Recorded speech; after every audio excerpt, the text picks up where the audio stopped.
2024, and this is a regularly scheduled meeting of the Beverly Planning Board. Tonight will be, I guess it's a hybrid. We have one of our board members, Sarah Bartley, who is joining us remotely. All roll calls tonight will be done by, or all votes will be done by roll call. So let me just read this. Pursuant to Chapter 2 of the Acts of 2023, Section 40, adopted on March 29th, 2023, this meeting of the City of Beverly Planning Board will be conducted in person and via remote participation. For this meeting, members of the public who wish to attend via remote participation may do so through the Google Meet information provided at the end of the agenda. I don't have to read this stuff right now. Okay. Our first agenda item, what? Quick. Oh, sorry. For everyone in the audience, this meeting is being audio and video recorded, and it will be posted to BevCam tomorrow morning. It is not being live streamed. Oh, I need to call the roll for attendance, don't I? Yeah, and I'll say to board members, it's because this meeting is being recorded by BevCam, I'm gonna leave your microphones off when it's time for you to, if you wanna speak, turn your mics on with the button that says push. And it should work. Okay, so to establish attendance, let me call the roll. Sarah Bartley, Oh, my microphone's still muted, hold on this, so I don't think anybody online heard that. Okay. I'll state it again. For attendance purposes, I'll call the roll. Sarah Bartley, I'm here. Boy, are you. Ellen Flannery. Here. George Gomes. Here. Nathaniel Lewis. Wayne Miller. Yep. Derek Beckwith. Here. Ellen Hutchinson, yes. Okay. Our first agenda item is number 1, subdivision approval not required plans for the property located at 664 Cabot Street. The applicant is ADJ Builders LLC, care of Alexander Femino. And I see Mr. Alexander. Good evening, sir. Madam Chair, members of the planning board, thank you for the opportunity to present before you this evening. So this is an approval not required plan for 664 Cabot Street. As you can see, there is an existing house on the lot, but there is sufficient area and frontage to meet the zoning requirements for the R10 zone. So they're required to have 100 feet of frontage. Lot 1 has 152.26, and Lot 2 has 100.75. So Lot 2 is the new vacant lot. Lot 1 is the one where the house is. So the house is the line that we drew was slightly would have created a setback issue. So as you can see, a strip of that part of the house is being torn down. It's only 1 story, and so it accommodates the setback requirements. The street, Cabot Street, as you know, we have to have frontage on 3 times away, and this is a public street. Public way is about as public as you can get. So it does satisfy all of the criterion of Beverly ordinances, as well as the Chapter 41, Section 81L, as was pointed out by Ken Clausen in the staff report. Any questions for Attorney Alexander? All right, I'd welcome a motion on this, please. Madam Chair, I move to endorse the subdivision approval not required plan for 664 Cabot Street. I have a second by Beckwith. Discussion on the motion? All in favor? Roll call. Oh, thank you. Ugh. Sarah Bartley, Yes. Ellen Flannery, Yes. George Gomes, Yes. Nathaniel Lewis, Wayne Miller, Yes. Derek Beckwith, Yes. Ellen Hutchinson, yes. You're welcome. Our next agenda item is number 2, please. The request for extension of special permit number 182-22 for the property at 40 Dunham Ridge. The applicant is 40 Dunham OC LLC. Board members, if you're operating with an older agenda, the agenda was revised to move these sort of quick items to the front of the evening. Is there anybody here for? Oh, Attorney Samasco, you have the floor? Hi, good evening, everybody. I'm glad I tuned in early because I did not realize you'd move this to the top of the agenda. So this is a request to renew a special permit for the subsidized elderly housing project that was approved by the planning board approximately 2 years ago. And as board members may recall, the project was the subject of quite a bit of deliberation and very intensive planning. Unfortunately, it got approved right about the time that the economy and interest rates and construction costs all sort of took a precipitous decline. And so the original proponent, you all may remember Laura Jesnicki from One Circle, has had to put her project on hold indefinitely. She is still working with the owners at Dunham Ridge to hopefully put together the financing that will allow this project to move forward. But at the moment, there is the need to request a further extension in order to avoid the special permit expiring. And we have previously extended the zoning board special permit. So that is an extension. And this would be a corresponding extension to allow this project to hopefully find some investors and financing. Board members, are there any questions for Attorney Samasco? I believe she requested a 2-year extension, so it would be, I did request 2 years, yes. okay, November 4th of 2020, 2026. so it would expire on November 4th, 2026, if granted. Since there's no questions, I'd welcome a motion on this, please. Madam Chair, Yes, Mr. Beckwith. I move that the planning board extend the special permit number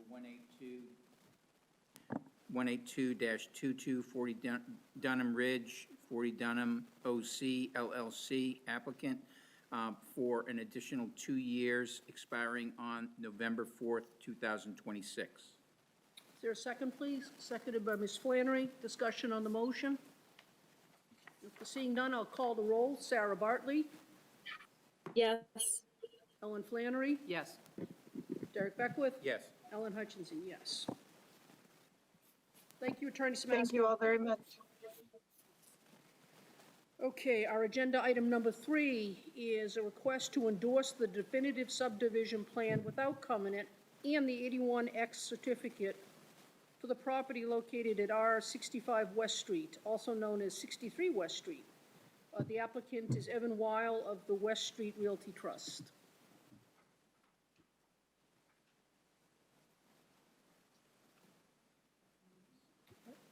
No, there's, This,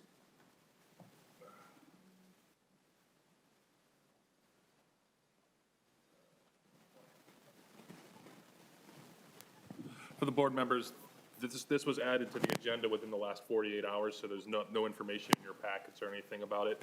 This is a subdivision that was approved back in 2021, 2022. It was never recorded, so basically all they're coming for is asking for an 81X certificate stating that the plan that they have is the plan that was signed by the board and is approved and endorsed by the board back in 2021, and they need to get this 81X certificate in order to record it. That's all this is. Madam Chairperson, you may recall, this was just about the last thing that we did before COVID. We were meeting in a school, we were in the library, every time a hearing was done, people were spritzing the table and wiping it down. Nobody was shaking hands, and within a week or so, the world shut down. I think that was March 13th, and then the world shut down on March 18th. yeah. In any event, I have the original Mylar. It was going to be recorded by a buyer of the property, and he backed out, so it didn't get recorded. Okay, We're now ready to record. Nothing has happened. The original Mylars, which Ken looked at before the meeting, are still in the tube, signed from when we signed them last time. I just need the 81X certificate to be able to record. and you've confirmed it's the same plan, it's got my signature on it, so, Please don't open that tube in here. sure. If it's not going to affect anybody, Ken I've got it. got the stuff on it, because he tends to open it and look at each of the sheets. Madam Chair, I move to approve the 81X certificate request. Or, Is that sufficient? That's fine. Okay. Do I have a second on the motion? Second. Seconded by Mr. Beckwith. Is there any discussion? None, I'll call the roll. Sarah Bartley, Yes. by Ellen Flannery, yes. George Gomes, Yes. Nathaniel Lewis. Wayne Miller, Yes. Derek Beckwith, Yes. Ellen Hutchinson, yes. Let's sign this, Mr. Weil, and we'll get you out of here. That's it, you don't have to be- All righty, there we go.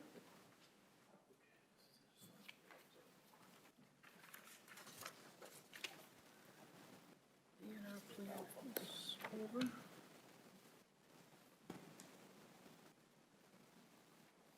Okay, I would welcome a motion, please, to recess for public hearings. Is there a second? Seconded by Beckwith. I'll call the roll. Sarah Bartley, Yes. Ellen Flannery. Yes. George Gomes, Yes. Nathaniel Lewis. Yes. Wayne Miller, Yes. Derek Beckwith, Yes. Ellen Hutchinson, yes. Okay, we are now in public hearing, and our, whoops, wrong side. Our first public hearing is the,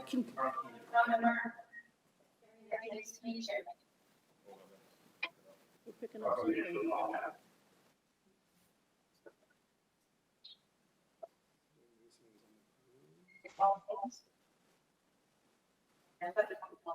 It's not the hallway, is it? Oh, it is, it's picking up my office, I believe. Oh, I got it.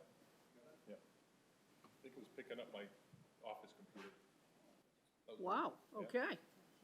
So you never know who's watching you, folks. Our first public hearing is the continued public hearing for the special permit 194-24 for the property located at 14 Greenwood Avenue.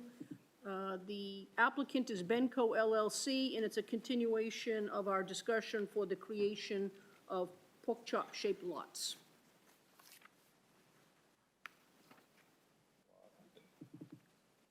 Hold on a sec.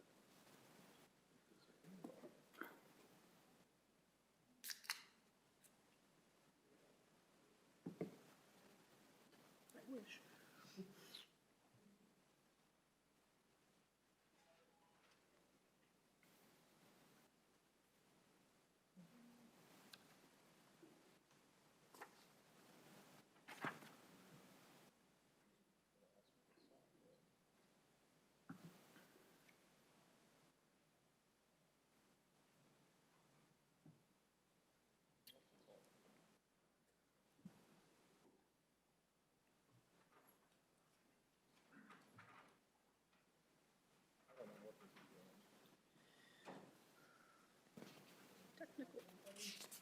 Technical difficulties. Always.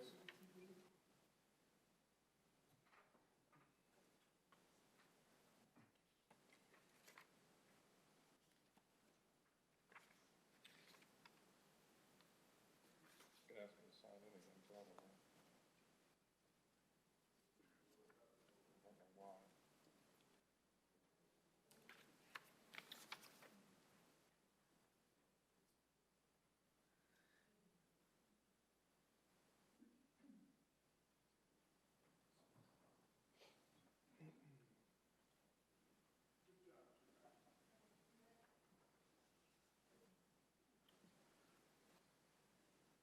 Oh, the drama. I hope this is the right password. Yay.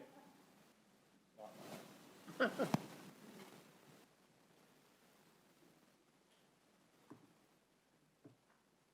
One more thing.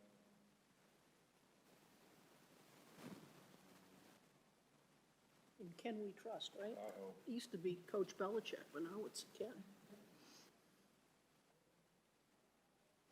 Okay.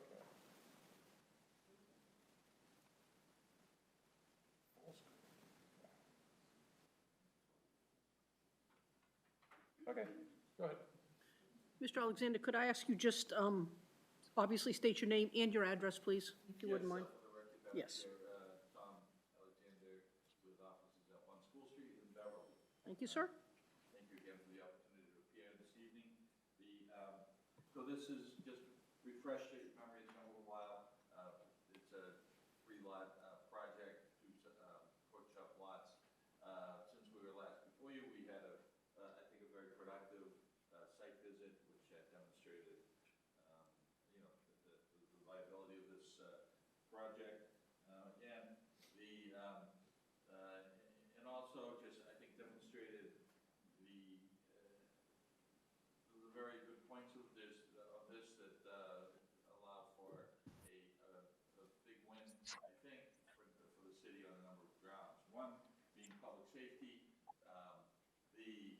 Captain Kraling, in 2 letters to the city, cited his misgivings about the current roadway, which provides access to a number of other houses. Just to quote him, in April, he said, "Currently, our ladder truck cannot make the ascent with current conditions." Then in August 9th, he said, "It would be in everyone's interest to improve the roadway to prevent our apparatus to reach existing houses." The plans have been done to accommodate that, and Captain Kraling has acknowledged that the roadway is now, assuming that the proposed improvements are done, would be much safer, and that their fire trucks could indeed get up there and service folks up that road. In addition, this project accomplishes a public health goal because it would, part of the proposal is to extend the sewer line 2,000 feet down Greenwood Ave and down Common Lane. So, this area, I think, especially if you were out there for the site visit, but those of us who are familiar with Common Lane know it's pretty much all rock and not real good soils for septic systems. So the chances are that septic systems along that roadway will fail over the years, and this will provide a safe and healthy alternative for them to be able to tie in, because as you realize, every house along the public ways and private ways would have the ability to tie into that line once it was built. And last but not least, historic preservation. As we stated previously, this was designed by Bob Christensen, the architect of the house. We've worked it out so that it will be purchased by Stefano Basso, a young Beverly guy who Burbridge, and he will bring it back to its former glory. So that's pretty good accomplishments. In addition to the fact that we're providing housing, I realize this is not affordable housing, but anytime you add to the quantum, to the number of units, you eventually create enough housing to bring costs under control.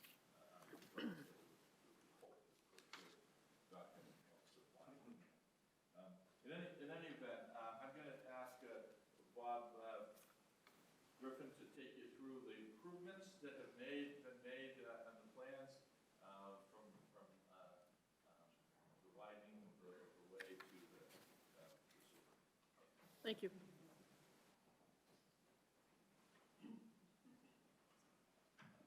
Good evening, Bob Griffin, Griffin Engineering, 495 Catter Street, on behalf of Medical LLC, the applicants. So the black line indicates a 6.3-acre parcel, and they're a little faint, if you can see the yellow line. Lot 1 is the mansion up there. The line is right there. So for pork chop lots, we need to have 90,000 district, that's after making subtractions. Narrow strips, lot one, strip doesn't count. Only count 20% of wetlands towards lot area. There's a little bit of wetland up there. There's a wetland entering the street that comes through the property, but also there's a deduction for the area of wetlands of lot one and lot three. Lot two, we can't count wetlands for lot two either, but there's no narrow strip in lot two because it's a conventional A&R lot that has adequate frontage. 225 feet of required, 287 in lot two. So that's the gist of the plan. Let's go to the next slide, please. This is the dimensional A&R looking plan with the meets and bounds description, the lot lines on there. There's also little tables on the plan, calculations on there, demonstrated performance of the requirements. We're also showing two conceptual buildings subject to the future owners of the property. This is lot two. With lot three, you can see they're served off of a common driveway coming off the common crossing the middle street and leading to those two building locations. And we had our site walk on September 12th. Those building footprints were marked in the field, and we walked around the little area. I think you can see that we have viable driveway for, not the easiest construction in Beverly, but it's certainly viable, ordinary construction for all of these driveways and buildings that are shown here. You also see on the plan a little BBW up there at the top of lot one and lot two, and there's that coming through the parcel again. Get to the next slide, please. This is our existing conditions plan showing topography. So where the lines are further apart is where it's flatter. So we have a relatively flat area around the mansion, you may recall. The topographic change on the parcel goes from the top elevation of about 160 to a lower elevation down to the lower corner by Greenwood Avenue of about 85. So there's about a 75-foot change in elevation across the entire parcel. There's that intermittent stream, little arrow pointing to. We use this plan to lay out our utilities, our drainage, and the driveway location, things like that. Go to the next slide, please.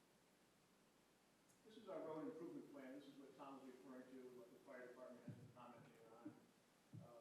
When we presented this plan to you in August, we described how we had done what's called a struck path analysis. So we, using the computer and using the dimensions of the largest Beverly fire truck, we drag the fire truck, electronically to our plan, and we can demonstrate that all corners of the fire truck and all the tires stay within the roadway. And so we can demonstrate there's plenty of room within the plan for the fire truck to make it up to the top. Of course, there isn't today.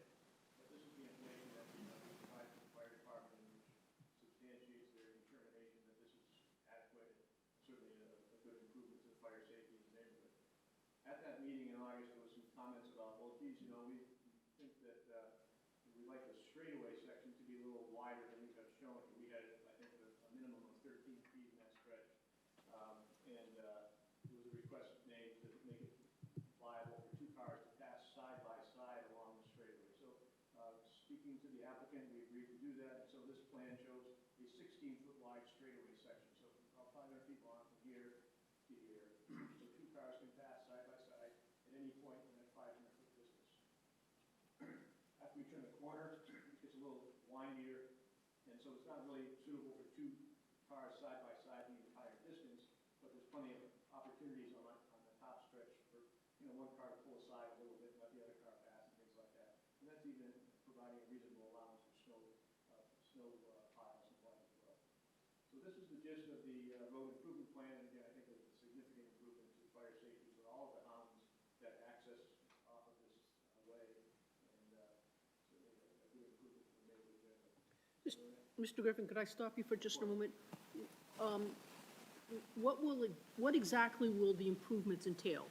What will you do? Well, so, we have a roadway that right now is just, for example, 12 feet wide, and we need to make it 16 feet wide. We're going to have to go into the side slopes of the road. We're going to have to place new gravel. We're going to have to construct a new ditch.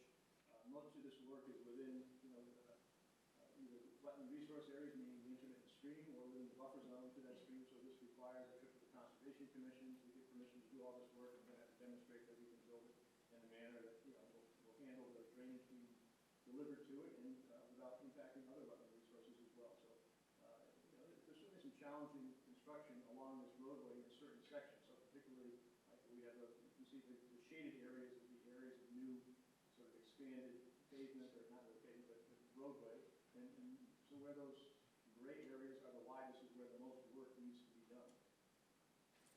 Thank you.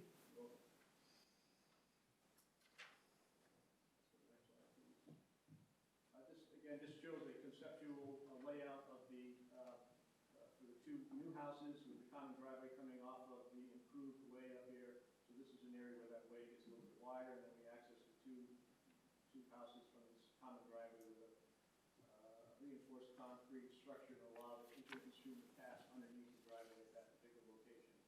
We also use this plan to show the provision of water, sewer, electric, telephone cable, all the utilities necessary for, the houses on lots 1, 2, and 3.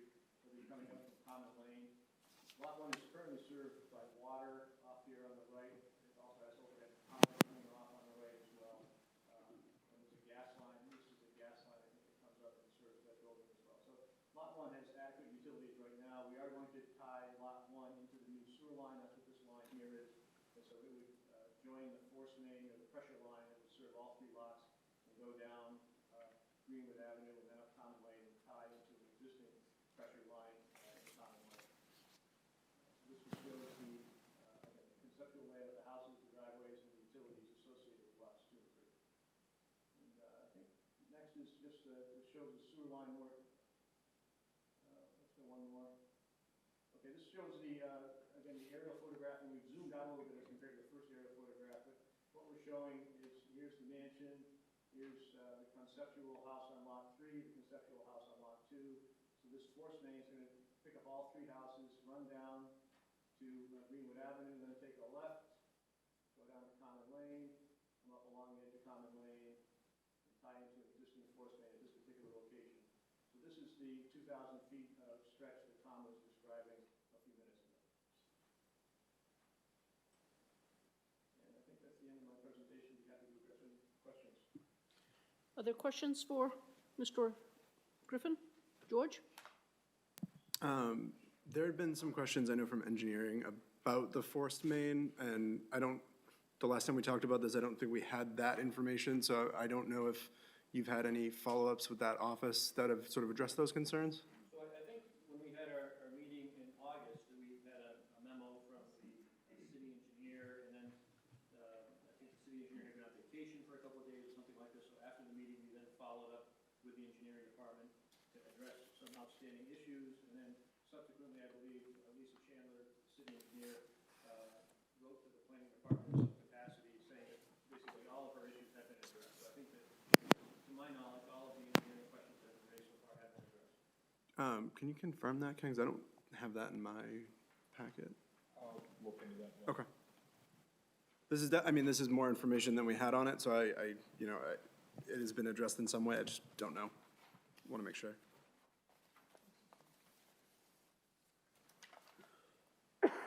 Other questions for Mr. Griffin? Derek? I actually have sort of a procedural question in terms of what it is we have to mostly be worried about tonight. We have a special permit for the pork chop lot.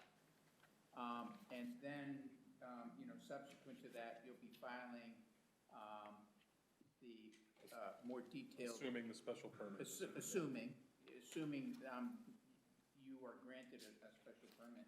After that, the next item would be the actual filing of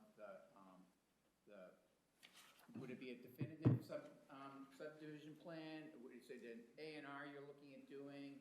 It would be a waiver of, no, it's not an A&R. It's a waiver of frontage combined with a subdivision, just like we would do on a variance, so we have to have we have to come back basically with a subdivision plan seeking a waiver of frontage pursuant to the special permit. Pursuant to the special permit. Yeah. And in that plan, we've talked a lot about what's going to happen with the road, with the utilities in more detail, questions from engineering, all that sort of stuff. is that, that's all would be in that detailed subdivision plan, all spelled out in more detail, or in the sort of detail you've talked to? I think it would be in similar detail to what we've talked about, and maybe a little bit more detail, but it'll be pretty similar. I'm just wondering if there was, assuming that we'll potentially vote on the special permit tonight, whether we have to, if part of that would be conditioning the permit, or if we'll be able to condition the subdivision plan when it comes before us. So I think that you would condition your special permit, Tonight? and you would, when you did your subdivision, you would reference those conditions in your subdivision approval as well. Is there a pro or a con to conditioning the special permit versus the definitive subdivision plan?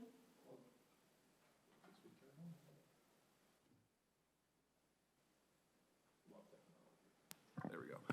The definitive, if it's a definitive subdivision plan, the issues of making sure that the work is performed under like with the issuance of some kind of performance guarantee is automatically baked into the approval for a definitive subdivision. Those require performance guarantees. So that condition, which I talk about in my staff report, is the one that the planning department would have been most concerned with, is of some way of guaranteeing that the roadway gets improved, the sewer line gets built. There's no building permit. Correct. Occupancy permit, unless those conditions are satisfied. Yeah, that's another way, yeah.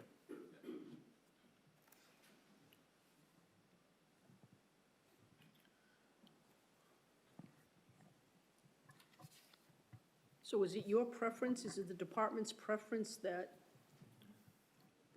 Either way, it's, if you can condition that, you can put that in there tonight, that a good performance guarantee is required for the, to be created for the issuance of the special permit, because it's gonna, that's fine.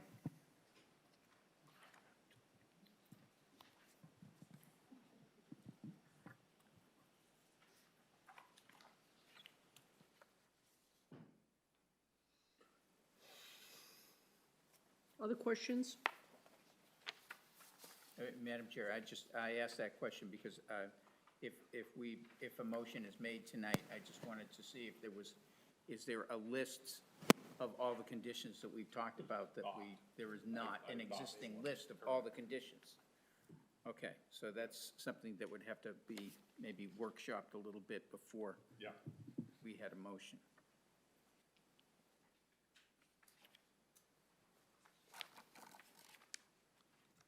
Okay. I would suggest, oftentimes, we would have the condition that all the improvements shown Yeah. on the plans, reference to plans would be a condition of the approval.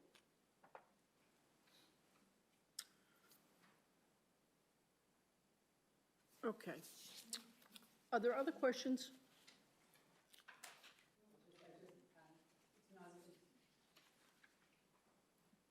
Not a question, Madam Chair, but just the indication by the applicant of the sewer system being added and the safety of the roadway. I just think it's such a positive to the neighborhood and to what it is he proposes to do. To be in Thank you. support of, to be in support of the project. Do we have that statement from engineering that, I'm looking for it. okay, Madam Chair, Madam Chair, yes. I have 3 pieces of correspondence from Lisa Chandler. Is that what Ken might be looking for? The most recent that's in the drive is from August 15th. So that's, if there's anything newer than that, that would August be. 15th, There's August 15th. There's an email. What's the top date on that one, Madam Chair? The latest one is August 20th. Oh, yeah, that's the one I have.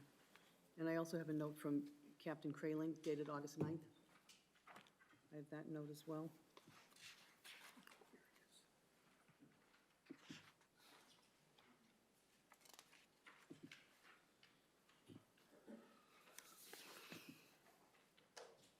And then the health department's letter dated the 15th of August.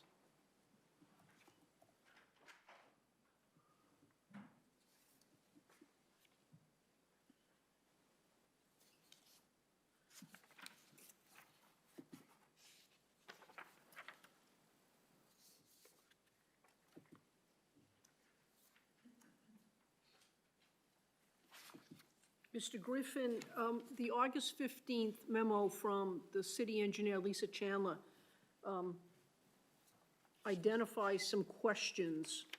I'm sure you're familiar with it, but can you just comment? She asks, more details must be provided for the proposed sewer force main. She says, how far away is the public sewer? That's the first question. Has that been answered? So, again, this, I don't have my email correspondence with me, but that particular email you're looking at, I think, was sent out shortly before our August meeting, Okay, while she was on vacation. And when she came back, she said, oh, you know, there was a rush to get this out, and I was unavailable, so somebody in my department sent out an older email. They just sort of put a current date on it and sent it out again. Those questions had already been addressed. okay. And so that was why I'm confident we've addressed all of the questions. And I believe after she came back from that vacation, she also said she was going to write to the planning department and clarify that. So I believe that had happened. But in any event, you know, you can see from our plans that we have an alignment, route for the sewer line, and we have a connection point to the existing city sewer line and common lane identified. So I have an email, Madam Chair, from Lisa Chandler, dated August 20th, in which she states, to Bob, thank you, I was out of the office last week, and my staff just recycled the previous comment letter in my absence. I will update the planning board with my acceptance of your responses. And these are, She will update the planning board, or she has? I don't think she's done it, but I think her intent was to do it. Okay. and these are. This is what I'm and seeing. this is attached to Bob's Yeah. responses. Is that Mr. Griffin's responses? Yes. Okay. Those are his responses, and this is her response to that. To that?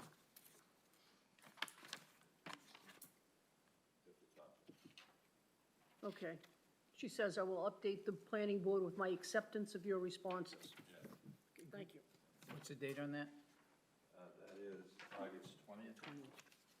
Yeah, that's the last I have also. That's the one, Okay, so, that's the, Okay. I have an email saying, Ken, I received a response to comments from Bob Griffin, which I've attached to the Central Square file. We find their responses adequate and have no additional comments at this time. There we go. Okay. Other questions, Mr. Griffin? I mean, Mr. Griffin I or chose Mr. Alexander. Mr. Alexander? Part of the issue is we no longer have Central Square. What happened? We got Open Go now. No. Oh, okay. This is a public hearing, so is there anybody from the audience who wishes to be heard on this matter?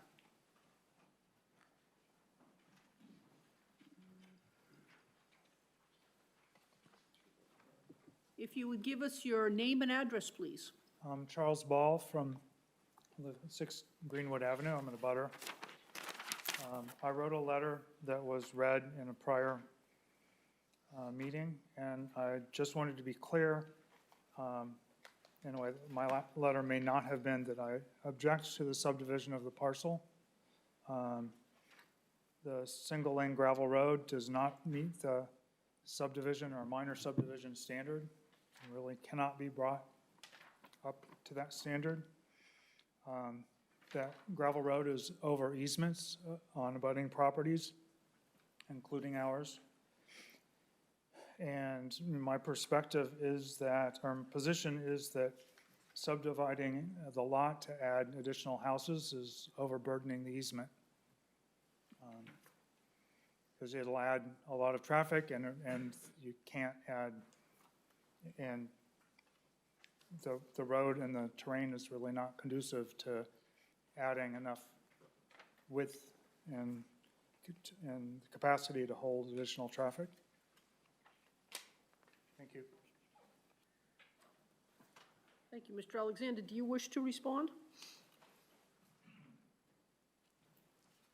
Well, Madam Chair, the roadway is already providing access to six houses, and we're actually going to improve it, as you've seen, quite dramatically to make it go from something that the fire department considers unsafe to something that they consider safe.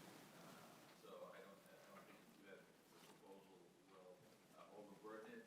If anything, I think it will, the word exists, underburden, will improve, access will be better, and the traffic from two single-family houses will not a dramatic increase. Thank you. Hi, Steve Catalucci, 133 Common Lane. I'm in a butter. I'd like to have Mr. Griffin answer the question that Mr. Ball posed. I don't believe that we're getting the right idea of whether or not structurally the road can handle that sort of expansion. And also, I'd like to ask Mr. Griffin if he can go in with more detail about the way the land is and whether or not blasting seems to be on the agenda for the building of these two homes, the opening up of the driveways, et cetera. Can we clarify your address, sir? It was 133 Common Lane? 133 Common Lane.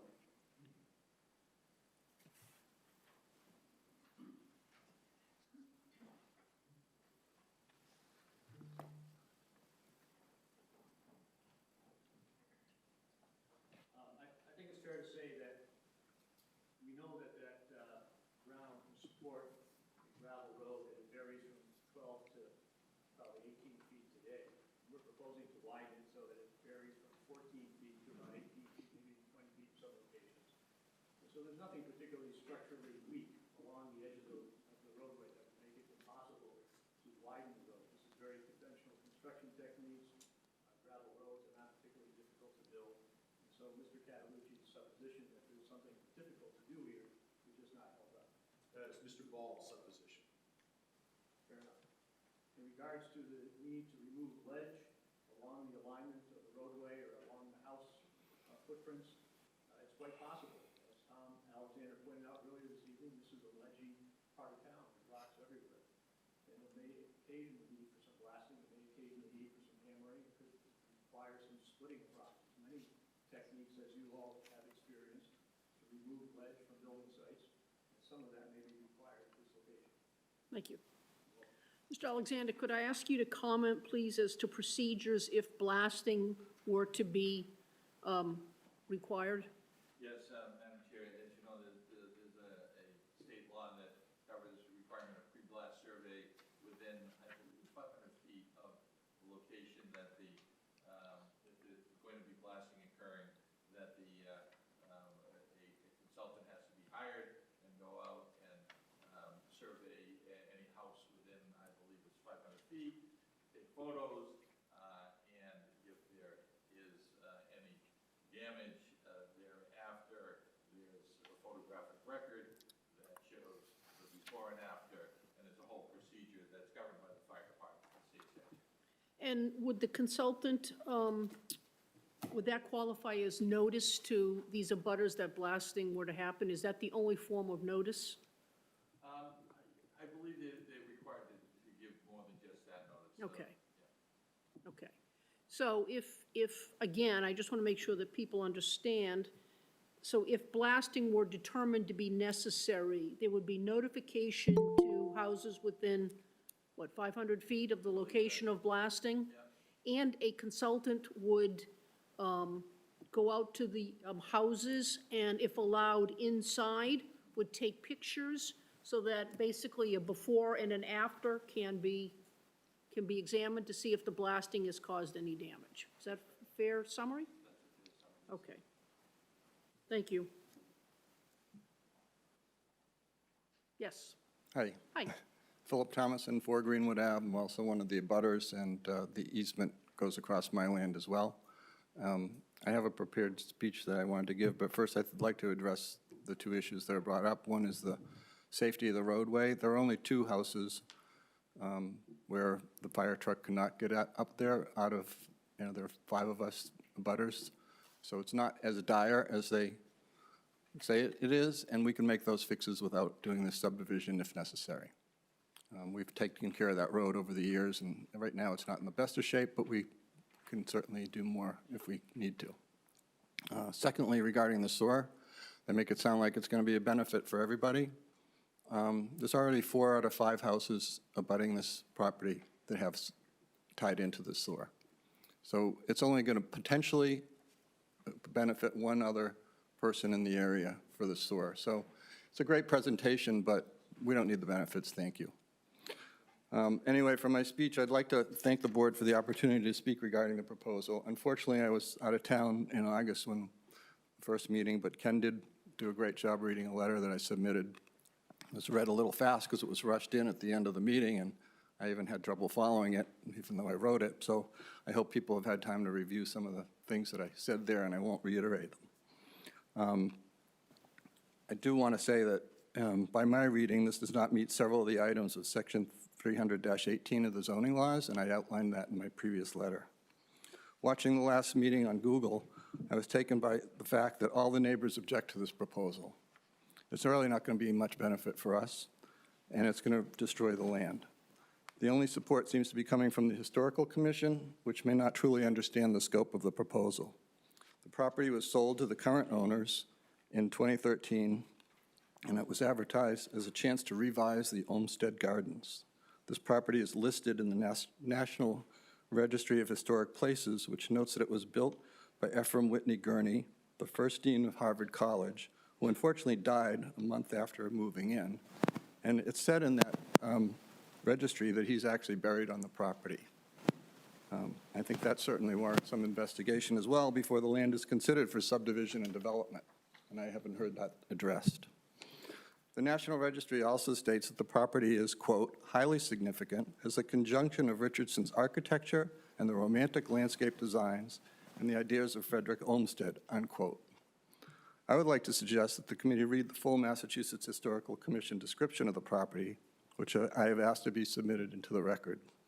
I'd like to read several additional short excerpts from that record.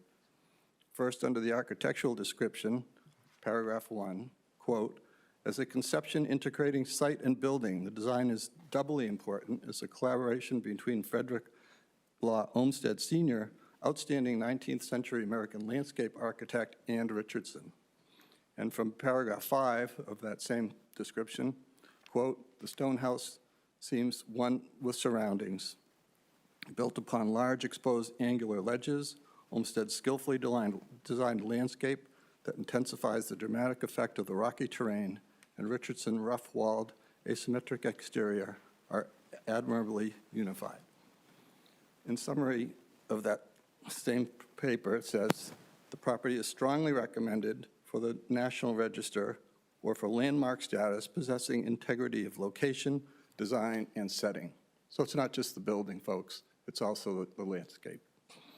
It was mentioned at the last meeting that the house is a gem for the city and the people of Beverly. The surrounding landscape is the setting of that gem. I know that the Historical Commission means well and would like to see the house saved, as we all would. However, I hope that they and this board do not disregard the importance of the surrounding property, which is not only historical, but is still appreciated by those living nearby, as well as many visitors who walk through our neighborhood adjoining and the adjoining conservation lands. As Chief Seattle said, we don't inherit the land from our parents, we borrow it from our children. And it's up to us to preserve the land. We have the privilege of enjoying the area and are obligated to preserve it. Buildings come and go, outdoor space is being threatened, and we need to save it. Don't get me wrong. As I said, I also want to save the house and see it restored. Any proposal for this property should try to preserve both the house and the landscape. And I haven't heard any guarantee that the house will be preserved. I'd like to see that as a condition. In fact, this proposal also conflicts with the City of Beverly Comprehensive Plan adopted in December 2020, which I'm sure this board is familiar with. I'd like to bring to your attention sections of that plan which are pertinent to this proposal. On page 36, Balancing Development Preservation, it states, quote, As a complement to concentrating development in already dense areas, the city can use land use policy to discourage greenfield development in parts of Beverly that are currently unprotected open space, end quote. On page 127, it's item 6 says, quote, consider increasing lot requirements for residential development in priority conservation areas in order to discourage development and preserve forest coverage in areas of the city that lack adequate infrastructure, utilities, and other services. To me, invoking this pork chop law or rule, according to the plan that they have, which is really exaggerating that the rule, basically contradicts this goal. Item 8 says, update subdivision regulations and site plan review to strengthen requirements for low-impact development. This goal should be applied to the pork chop guidelines, which I think are in need of review and updating. In the meantime, I hope this board will give this recommendation significant measure. At the last meeting, our common drive was referred to as an old country road. It is more than that. It's part of the Olmsted design, and it is owned by several of the butters, including myself. The right-of-way should not be taken lightly. Adding 2 houses to our drive would not only go beyond the zoning limit of 6 houses for a dead-end street, but would be an excessive use of the granted right-of-way and is not acceptable. Finally, I'd like to draw your attention to the water drainage issues on this land, which I don't think the engineers have addressed. And can I have that drive if I can just a few more minutes to show some videos?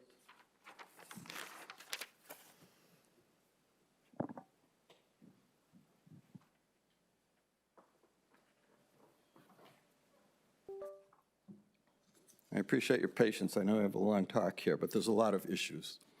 And this one is regarding the drainage, which is a horrendous problem in our area, not only affecting us, but the people downstream all the way down to Thistle Street. Number 1, start at the top. This is just a quick picture again of the plan, as they said. I don't have it, they had it on their plan, but the driveway is going to go across that intermittent stream that's drawn there. The next slide also basically shows the same thing on a different plan with the intermittent stream in red.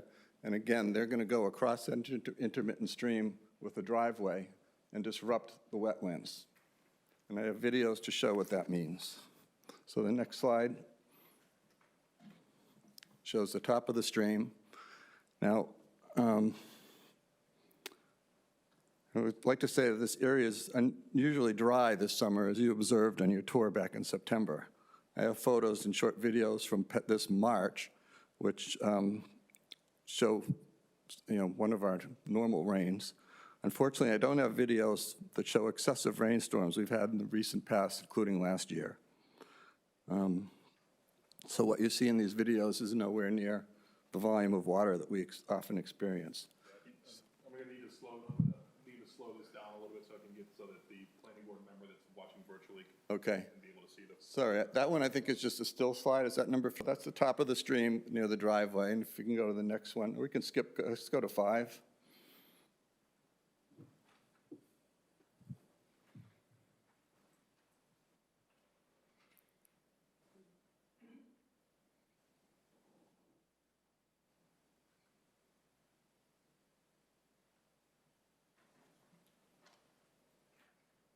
The next one is going to show the midstream in the woods. If it's really difficult, we can go right to a video, which is number 7. But that's the stream going through the woods that they want to go across with the driveway. And the next one is a video. Actually, go right to 8. I'll skip one of the videos in the interest of time. This is a video I took in March during an average rain, going through the woods from the top of that intermittent stream as it leaves the road down towards where it goes into the stream at the bottom of the road. So you can see the stream starting at the top of the road there, going down through the woods. And again, this is really a light rain or an average rain. We have horrendous downpours, as you know, recently. Last summer this whole area was totally flooded.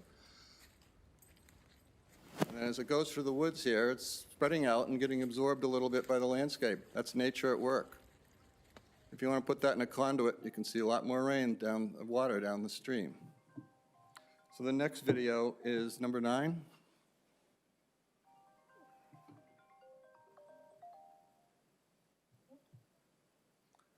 And this shows what happens at the end of Greenwood Ave. So the common drive here goes down to Greenwood Ave and then goes into Common Lane, as you know. So this is water rushing down into Greenwood Ave onto Common Lane. And it's worth noting that the city has made improvements on the Greenwood Ave and Common Lane drainage system. It used to be a lot worse, and it still doesn't look too good.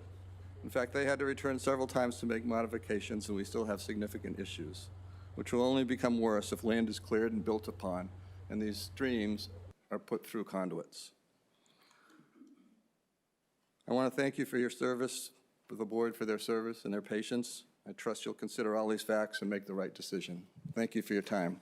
Thank you, sir. Thank you. Mr. Alexander, do you or Mr. Griffin care to respond to any of the comments made by the gentleman? Just a couple things. One is, just remind you that this will also be going before the Conservation Commission, and we will have to comply with the stormwater management regulations, so that we will have to demonstrate that the flow, the volume, and the rate of flow after building will be the same or less than what it is presently. So this will not, this cannot in any way increase any drainage issues on site.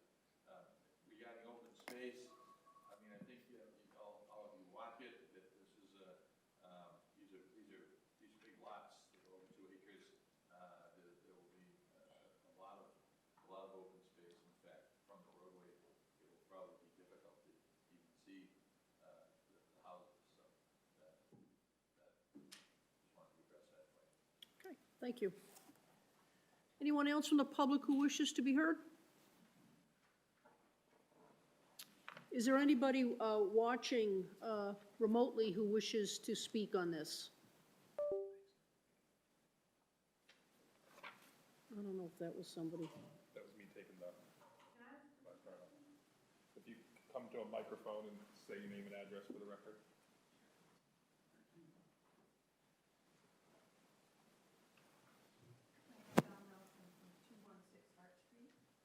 And my question about open space is, what the comment was just made about there being a lot of open space, is that protected open space, or is that talking about land within the new lots that will not be built upon, that are owned privately and not accessible to the public?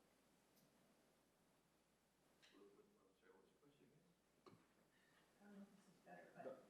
You asked it right. I was wondering if, when the comment was made about there being quite a bit of open space with the setback houses that are proposed in this area, does that mean that that open space is accessible to the public and it's No. conserved, or is it privately owned? So it's really, it's just somebody's. It's privately owned. Okay, I didn't understand what you meant.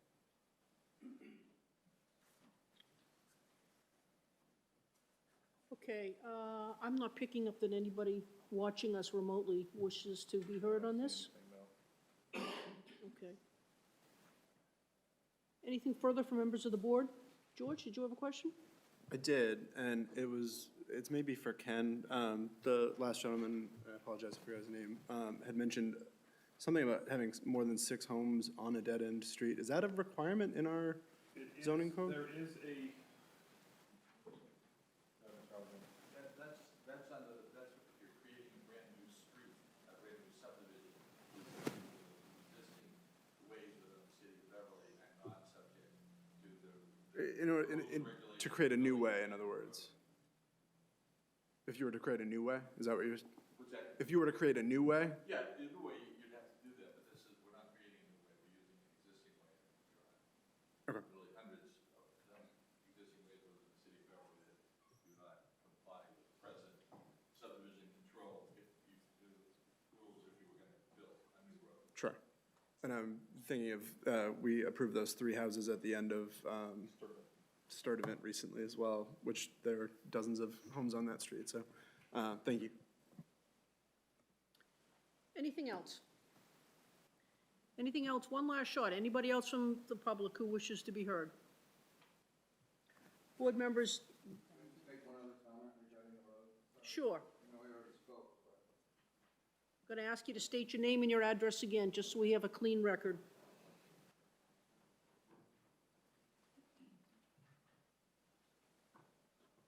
Philip Thomason, 4 Greenwood Ave. You know, it was mentioned that, well, we were going to improve this road and widen it to 16 feet. Well, you know, it's going across my property. I don't want it widened to 16 feet.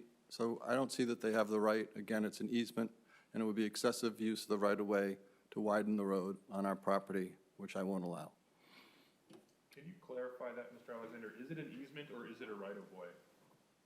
It's right away, and it's the law is well established that an abutter to a right of way has the right to improve that right of way to comply with public safety requirements.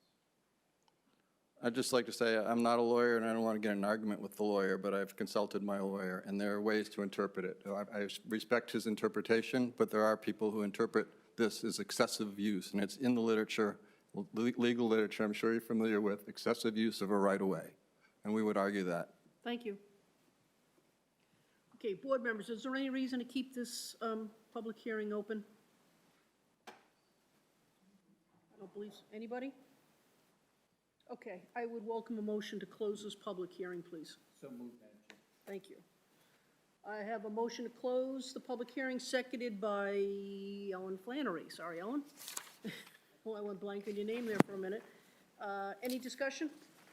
Hearing none, I'll call the roll. Sarah Bartley, Yes. Ellen Flannery, Yes. George Gomes, Yes. Nathaniel Lewis, Wayne Miller, Yes. Derek Beckwith, Yes. Ellen Hutchinson, yes. Okay, this public hearing is closed. I'd like to move, if we could, move ahead on the merits of this. As you know, this is a special permit for pork chop lots, and I would welcome a motion on this.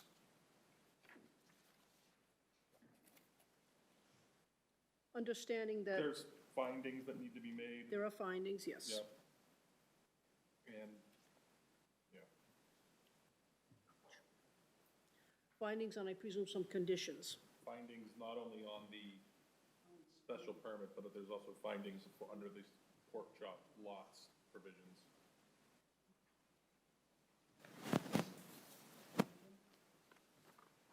Sure? Madam Chair, in the matter of special permit number 194-24 at 14 Greenwood Avenue, the applicant Benco LLC, the board finds that the specific site is an appropriate location for proposed use and that the character of the adjoining uses will not be adversely affected. Number two,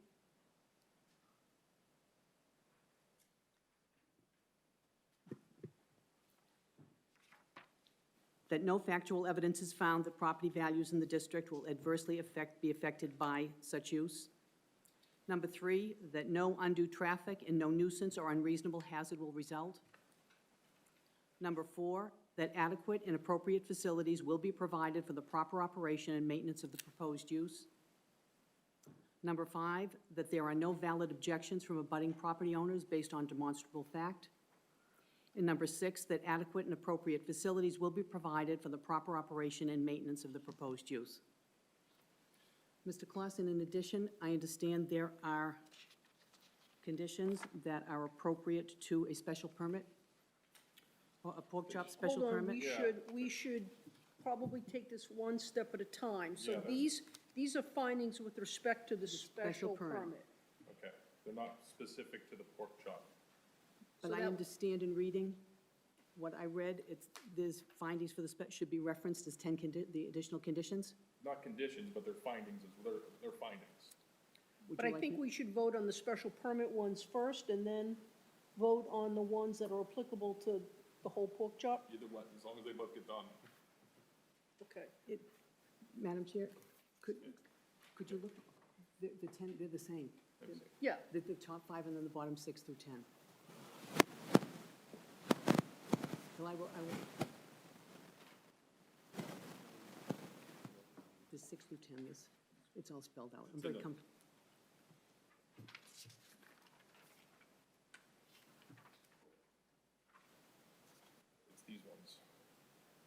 to the background section. Okay, 5, 6, 7, 8, 9, 10. okay. 5, 6, and It starts on, it's in the background section. I think what you did was you skipped to the actual, the special permit, like the blanket special permit. which is number 1, which we had to indicate. Am I correct, Mr. Clausen? Sorry? Yeah, we had to stop to do that, yeah. And then you'd like me to go through? It's the same exact thing that's here. That's, yeah. It's right here. Yeah. Okay, Yeah, it's these are 1, 2, right. 3, 4. Read 6, 7, read 1, 2, 3, 4, number 6. and then 5, 6, 7, 8, 9, 10.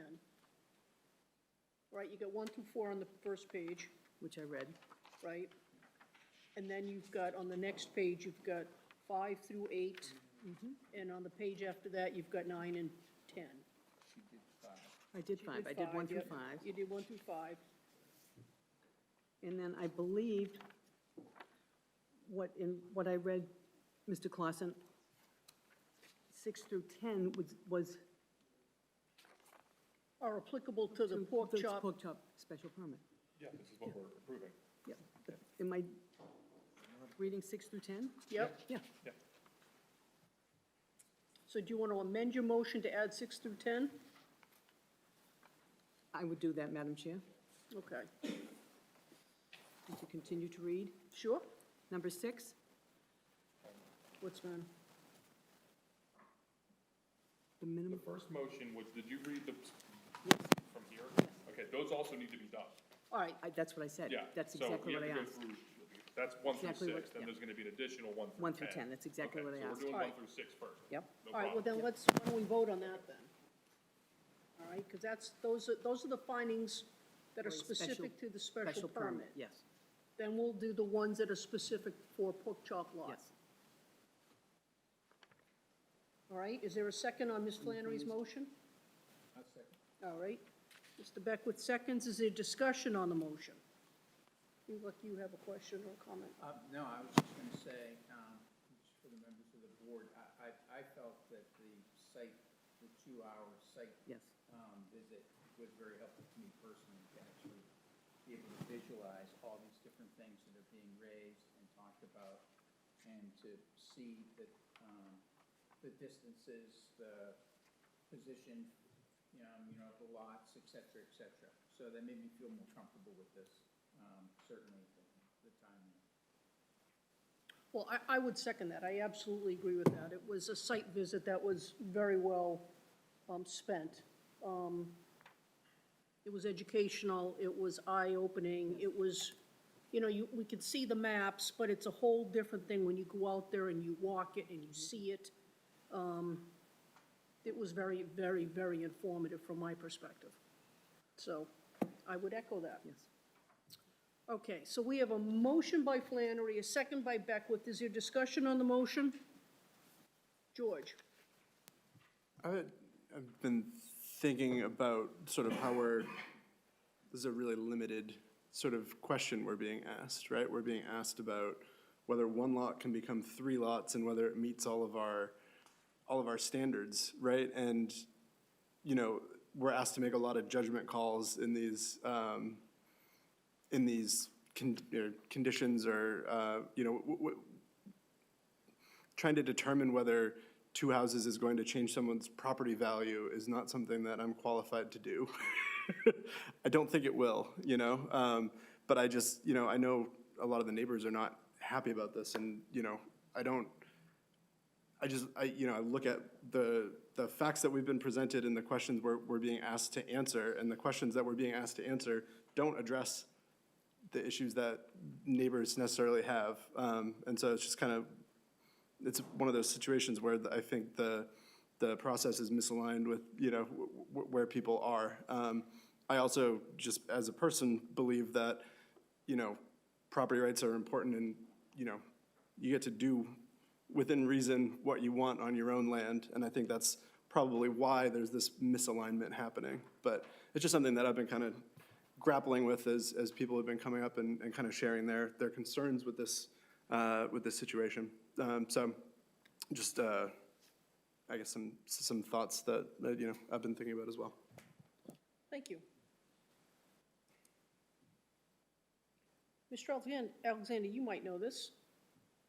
Are these requirements for a special permit, are they statutory or are they common law? Statutory. Okay. Thank you.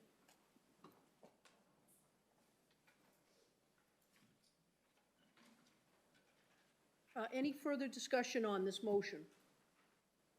Okay, hearing none, I'll call the roll. Sarah Bartley, Yes. Ellen Flannery, Yes. George Gomes, Yes.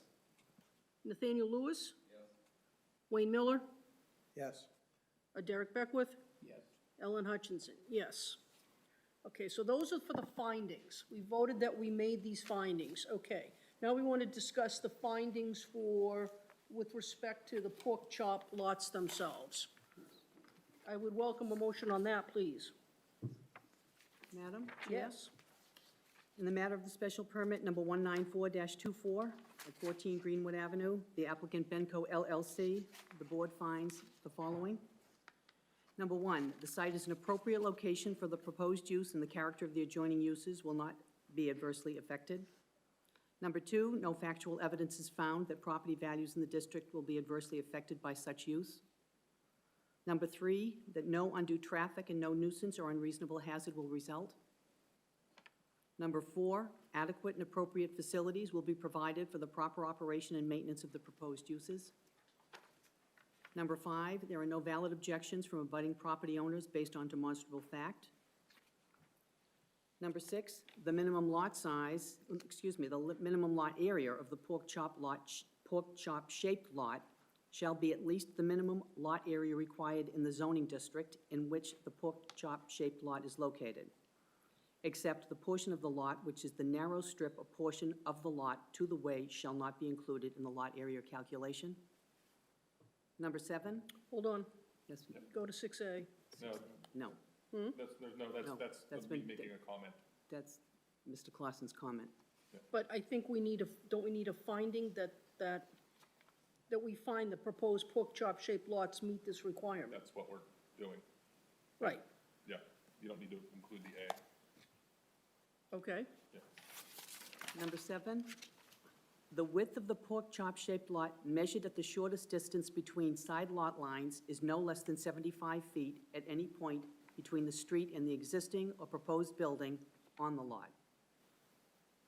Pork chop lots approved by the planning board previous to December 1984 with less than the required frontage, but at least 20 feet of frontage, shall be considered valid building lots for a period of 15 years from the date of adoption of the zoning amendment, 9/5/1991.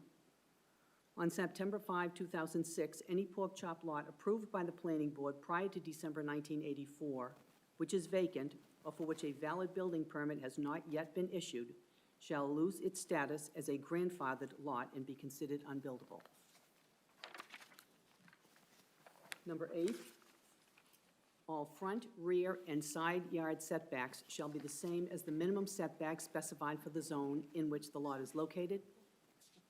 Number nine, the depth of that portion of the lot which fails to satisfy the lot frontage requirements set forth in the definition of quote frontage end quote in section 300-5 between the street and the existing or proposed building on the lot cannot exceed a distance of 250 feet from the street. And number 10, there shall be no more than one other pork chop shaped lot with frontage contiguous to it. Okay, is there a second on the motion, please? Anyone? Mr. Gomes, thank you. Discussion on the motion? None? All right, I'll call the roll. Did you- I was just gonna say for, you know, to say what we were discussing. that in the report or- Yes. Before that, at some point, are we going to attach memos or things like that to any of our votes that we've received from fire department? This is just in the et cetera? findings. So these are just the the findings. findings, The yeah. next vote will be whether or not to approve the special permit, Okay. right? This is the findings. Okay, sorry. No, please, Derek, please. Okay, There's any many of further them. discussion Many on this sections. motion? All right, I'll call the roll. Sarah Bartley, Yes. Ellen Flannery, Yes. George Gomes, Yes. Nathaniel Lewis, Wayne Miller, Yes. Derek Beckwith, Yes. Ellen Hutchinson, yes. Okay, now comes a motion as to the actual special permit itself. Madam Chair? Sure. Pardon me? No, if you, go ahead. Yep. You want me to? I'll do it. Madam Chair, I move that the planning board grant the special permit number 19424 for 14 Greenwood Ave, Benco LLC. Is the applicant, and as part of the decision to attach emails from the engineering department dated August 15th, August 20th, and Central Square comments filed. A letter dated, an email dated Friday, August 9th, 2024, from the Jacob Kraling of the Beverly Fire Department. A letter from the Board of Health dated August 15th, 2024. Do you have any other? And that the conditions recommended by in each of those communications be made,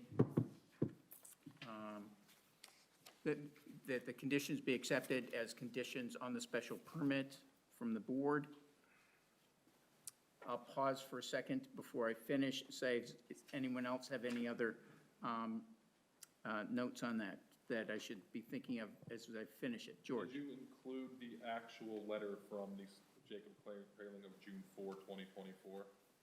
Or just his email response? Just as email response. You want that letter in there? Okay. Any other? That's the one that has the actual, we request that it approve the following conditions Okay. be placed on the permit. All right. Where had we landed on the idea of a performance guarantee? I thought we had decided to do that. Should be example language in the latest staff report for that. Thank you. Additionally, the letter dated from Jacob Kraling of the Beverly Fire Department dated June 4th, 2024, be attached, and the conditions in that letter be part of the special permit. And further, that the applicant will secure a performance guarantee in the same manner as outlined in Chapter 375, Subdivision Land Section 375-13, paragraph, is that L or I? Lowercase L, Donna. Yeah, right here. Aye. I. Capital I. Capital I, performance guarantee, semicolon, and that the infrastructure improvements are completed before an occupancy permit is issued. Okay. Anything else that we're missing? Anybody?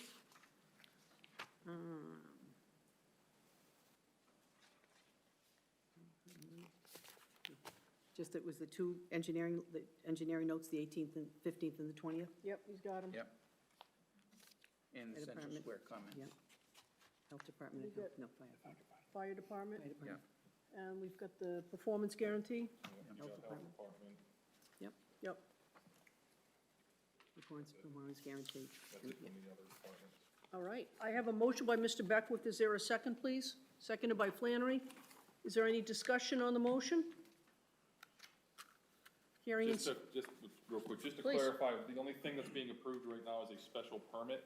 There is no development plan being approved yet. There will still need to be a subdivision of some type created in order to actually build the lots and the infrastructure. This is just giving them the special permit to create the subdivision, basically. so they'll be back here before us with plans. Okay, no questions, no comments on the motion? I'm sorry, sir, we're in the middle of doing this. Okay, I'll call the roll. Sarah Bartley? Yes. Ellen Flannery? Yes. George Gomes? Yes. Nathaniel Lewis? Yes. Wayne Miller? Yes. Derek Beckwith? Yes. Ellen Hutchinson, yes. Special permit is granted. That covers us for, right? For tonight, okay. I've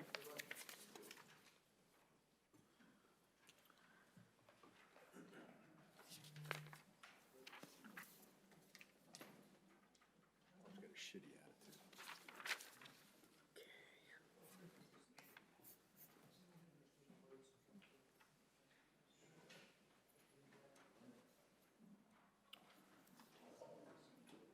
All right, the next public hearing is the continued public hearing, the modification to site plan number 158-22 and special permit number 197-24 for the property located at 119 Rantoul Street. The applicant is Wilso Ventures LLC and Tiny Ventures LLC, care of Alexander and Femino, 1 School Street, and Barnett Development, 110 Rantoul Street, Beverly, Mass. Thank you again, Madam Chair. For the record, Thomas Alexander with Office of School Street in Beverly. You're a busy guy tonight, Mr. Alexander. Just to refresh your memory, last meeting, we were left with 2 charges. One was to meet with the city engineer to review the plans and get her input as to the actual site plan. We did that on October 24th. Bill Maher, our applicant engineer, Lisa Chandler, myself, and Ken Clausen met. Lisa reviewed and had a number of questions about the Thank you. Just having him shut the door. She had reviewed Mr. Maher's memo about the existing site plan and what was changed. She had a number of questions about utilities and found that I need to interrupt you, I'm sorry. I have to read the Mullen Rule information in for Sarah Bartley. Oh, okay. Took me a minute to pull it up. And nothing ever works the way it's supposed to. There it goes. Sarah Bartley missed the last meeting, and so we're going to read into the record her Mullen Rule certification of evidence review in accordance with Massachusetts General Law, Chapter 39, Section 23D, pertaining to petitions entitled Modification to Site Plan Review Number 158-22, Special Permit Number 197-24, and Inclusionary Housing Number 31-24, 119 and 119R Rantoul Street, 119 Rantoul Street LLC. I hereby certify that I am a member of the Beverly Planning Board and have been absent from no more than a single session of the above referenced hearing at which testimony or other evidence was received. I also certify that I have examined all evidence received at the missed session, including an audio or video recording of the missed session or a transcription thereof as set forth in Massachusetts General Laws, Chapter 39, Section 23D, and accepted by the City of Beverly on September 18, 2006. Materials reviewed include Parking and Traffic Commission meeting summary dated October 8, 2024, memorandum from Niche Engineering dated October 7, 2024, Planning Board power presentation provided by Icon Architecture, Letter of recommendation from Beverly Design Review Board dated September 16, 2024. Letter from Icon Architecture dated September 4, 2024. Inclusionary housing application and attachments, Beverly Fire Department letter dated September 11, 2024. Architectural plan set, 119 Rantoul Street, dated August 12, 2024. 8 sheets, scale varies, prepared for Barnett Development, 110 Rantoul Street, Beverly, Massachusetts, prepared by Icon Architecture, 101 Summer Street, Boston, Mass. 02110. A comparison of approved plan and proposed modifications, modification of site plan review application and attachments, special permit application and attachments, recorded decision dated December 1, 2022, approved site plan dated September 27, 2022, any other new information introduced at the meeting, a BevCam recording of October 8, 2024, planning board date of session missed was October 8, 2024, signed by Sarah Bartley. Thank you. The long and short of it, for those of you in the audience, Ms. Bartley was unable to make the first session of this public hearing, but the bottom line is she reviewed the video of this, she looked at all of the evidence, and she's here with us tonight. This allows her to vote on this. Thank you. Go ahead, Mr. Alexander, I'm sorry about that. Thank you, Mr. Clausen. So anyways, they had the meeting, the conclusion, and I'll quote from Ken Clausen's staff report, the engineering department is satisfied with the plans, and the explanations given by the engineer for the applicant. She asked that all conditions of the prior approval that she had submitted be continued to this approval, and she also asked for an additional condition that a plan be provided her at least 2 weeks prior to the application for the building. And we're good with all of that. The other thing was request for the city solicitor and the building commissioner to determine whether the 4 pork chop lot, Oh, boy. mixing and matching here. The 4 piggyback, we got a lot of pig stuff going on between the pork chop and piggyback. But anyways, so whether the piggyback spaces would qualify to satisfy the parking required. It was determined by both the building inspector and the city solicitor that they did not. However, they both did opine that that could be addressed by filing for an additional special permit for those extra 4 spaces in the MBTA garage. We are good with that, and I discussed with Mr. Clausen the time constraints on that. There is time for us to apply, and we will have to have a new application for that additional special permit, and we'll have to have advertising and notice, but it appears that we can accomplish that prior to the November meeting, so that is what we're going to do. I will point out that the solicitor and the building inspector did differ on their opinion on how to, if you're going to apply for additional, to get relief basically from the 25% to basically increase that. Jim Butler, the building commissioner, agrees that it's a special permit from the planning board. However, the solicitor thinks it should be a variance with the ZBA. Well, However, the building commissioner, who is the zoning officer, is the one that we should be following here. Who says it's another special permit? Correct. Okay. So in essence, you'd be looking at 2 special permits. The one that came with the original application. Yes. And then there'll be another one. For the additional 4, yeah. Okay. Madam Chair? Yes. Is that, are we planning on voting for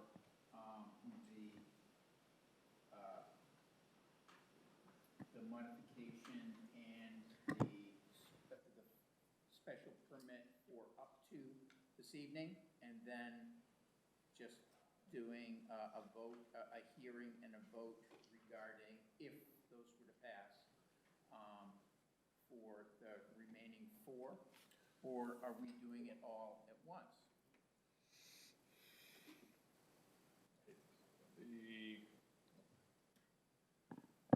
The additional special permit is basically to allow a percentage greater than 25% Yeah.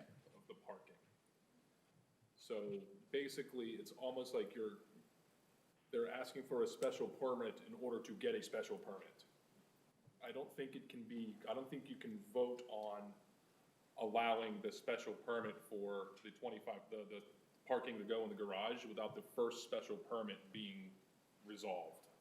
Because it increases the number Well, of spaces that would be allowed. Yeah, I understand that. Yeah. But my question is whether or not we're gonna do it all in one night, in November, or are we gonna do it piecemeal and address the modification and the special permit that has been applied to now, and then in November,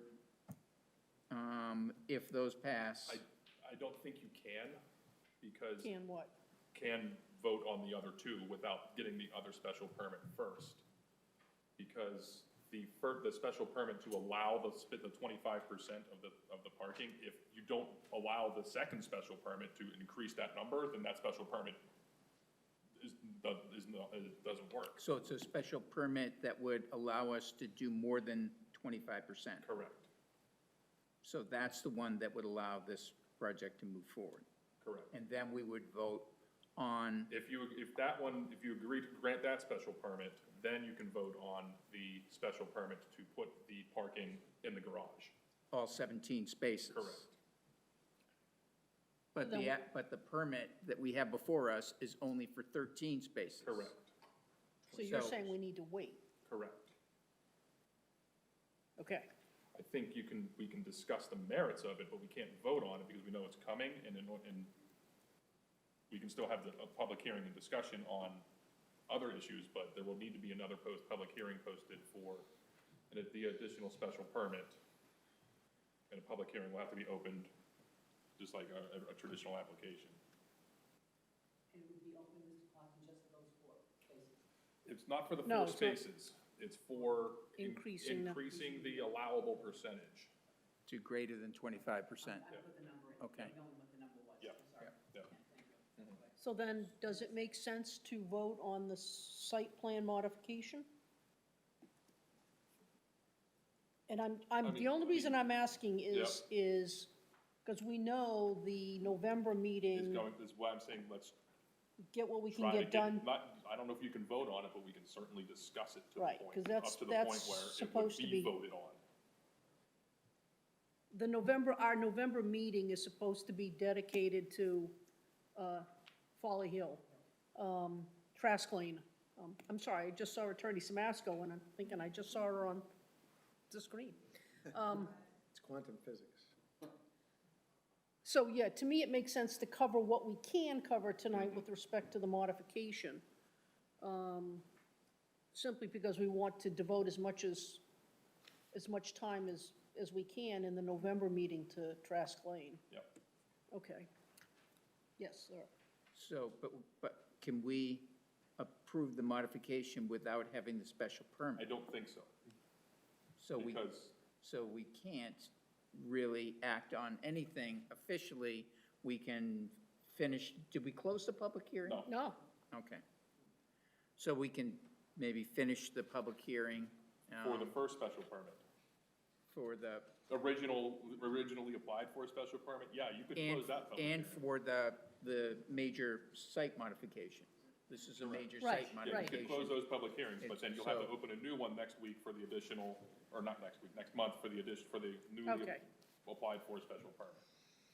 So we'll close it, but we're not going to be able to vote on it until we have the ability to do, okay, sorry. I just no, want no, to make no, sure I no, know no, what, it's what the we're process, working on. no, I appreciate the questions and guiding us. Does that make sense to everybody? Okay.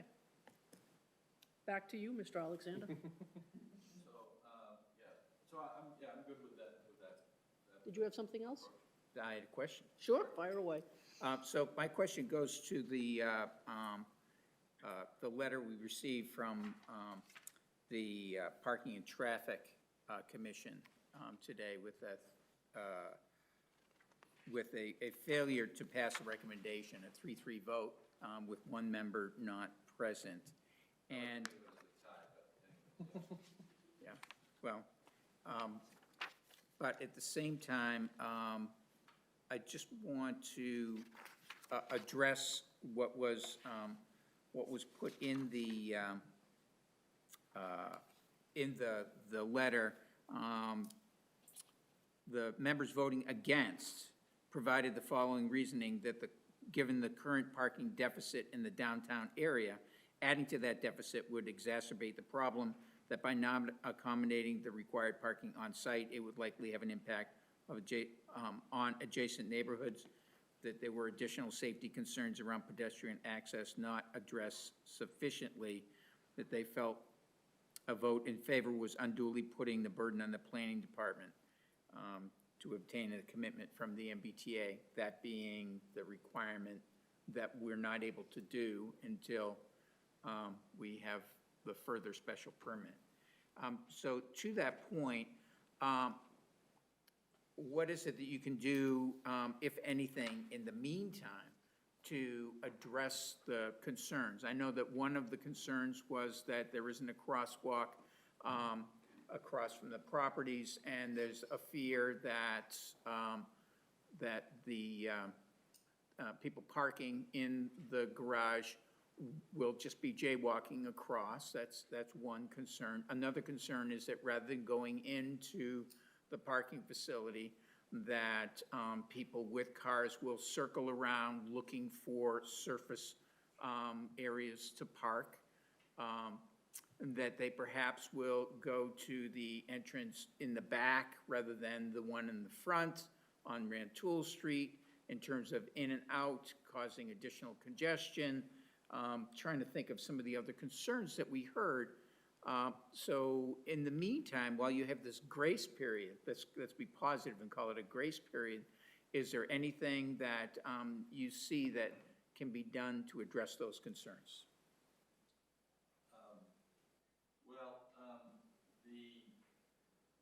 So first of all, if the MBTA garage was a private garage, right, just across the street, and we entered into an arrangement with them to get our parking spaces there, we could do that by right.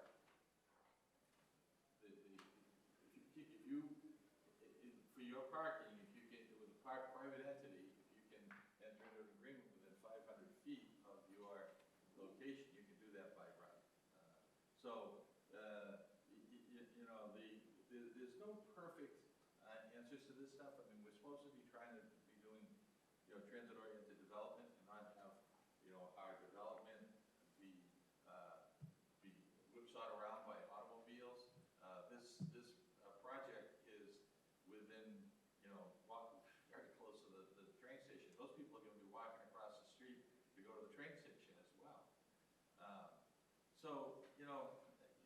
I'm just not sure that we can, we certainly, if the city was willing, we'd actually be willing to put in another crosswalk, but I don't think that they want us to do that.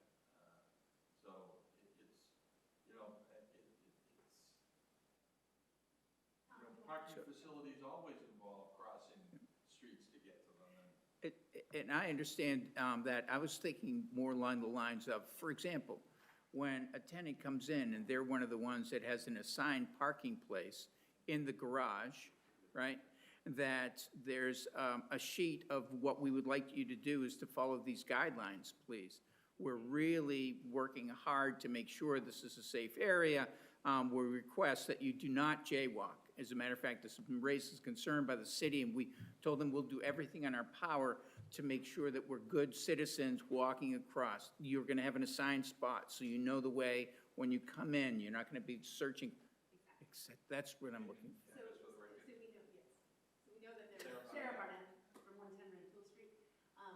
We'll know the 17 people who are going to be renting spaces. We'll have a coaching and conversation with them, and we'll encourage them to use the pedestrian path. We'll put it in writing, too. Yeah.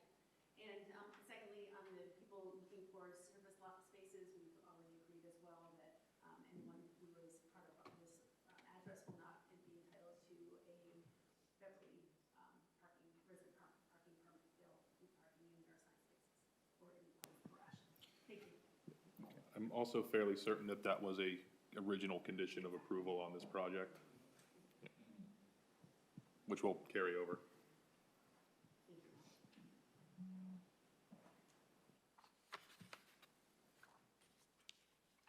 Other questions? Do you plan on going back to the Parking and Traffic Commission? No, I don't think so. Between now I and then? don't think that, it's, you know, it's the same project, the same number of spaces, has the same impact on traffic, as what was, you know, presented to them. So I don't think there's a requirement for us to go back. Ed agrees with that. No, I know that you're not required to. I didn't know whether or not you thought that you'd like to have their. Ellen? On the parking traffic, that sounds right, yeah.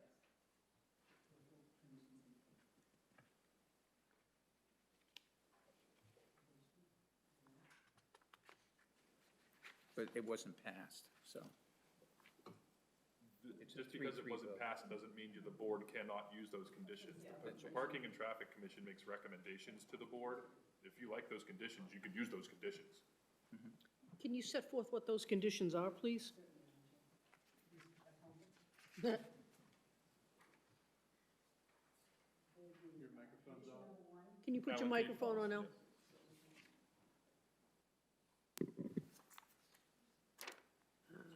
Number one, that prior to the issuance of a building permit, a legal agreement with the MBTA be put in place approving that the requested 17, at the time, 17 parking spaces be designated, leased, and assigned pursuant to a lease agreement with the MBTA coterminous to the applicant's existing lease with the MBTA for 70 spaces.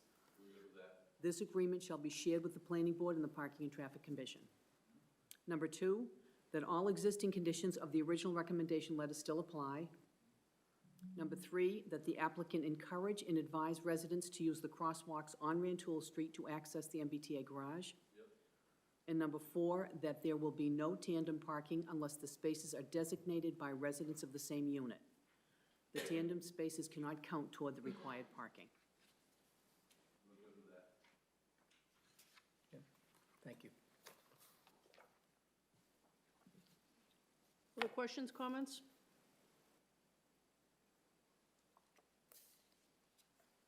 It's a public hearing. Is there anybody from the public who wishes to be heard?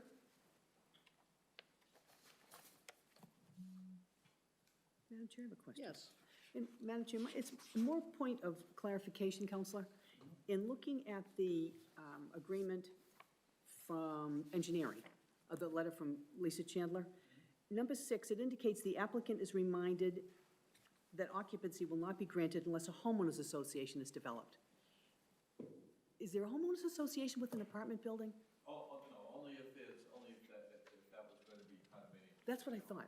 I was surprised when it said the existing conditions, Counselor, and I saw the HOA and I didn't understand. I thought that was just condominiums. I think it was Thought to be? unclear Okay. as to whether the condo was. That's what I wanted clarification. Thank you, Counselor. Thank you, Madam Chair. Thank you. Nobody from the public who wishes to be heard? Anybody watching remotely who wishes to be heard on the matter?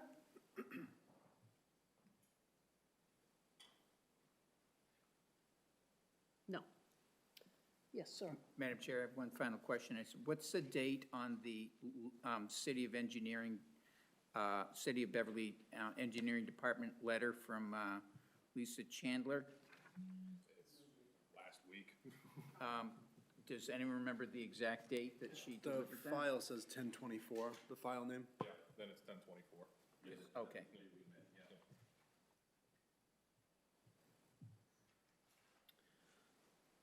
All right, is there any reason to keep the public hearing for the modification to the site plan and for the special permit open? Any reason, Counselor, that you can think of? No, I think we're good. Okay, because the understanding is that you'll be filing an application for our November meeting for another special permit, which will necessitate a public hearing. And then everything will be dealt with, hopefully, that night. Yes. Okay? Wait, Mr. Beckwith, did you have something before that? Nope. Oh, sure? I,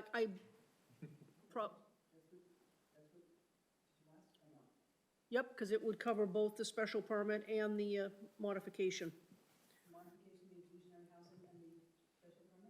Inclusionary housing doesn't have a public hearing. Okay. All right, there's a motion by Ms. Flannery. Is there a second? Seconded by Beckwith. Discussion? None. I will call the roll. Sarah Bartley? Yes. Ellen Flannery? Yes. George Gomes? Yes. Nathaniel Lewis? Yes. Wayne Miller? Yes. Derek Beckwith? Yes. Ellen Hutchinson, yes. All right. So we'll see you back here in, hopefully in, oh, wait, I've We got need the, to set that public hearing. I've got the finger. Can we set a public hearing for an application that hasn't been filed yet? Yes. Okay. Otherwise, he wouldn't be back until December. I'm just asking. I mean, I'm not trying to, Yeah, we can do that. stall it. I Yeah, just, we can do that. We've done it before. Okay. Whenever things like this have cropped up and then he files it. when are we meeting? November 19th. Okay? I'm trying to find the exact specific, the provision of the zoning ordinance so I can know what to say it's for.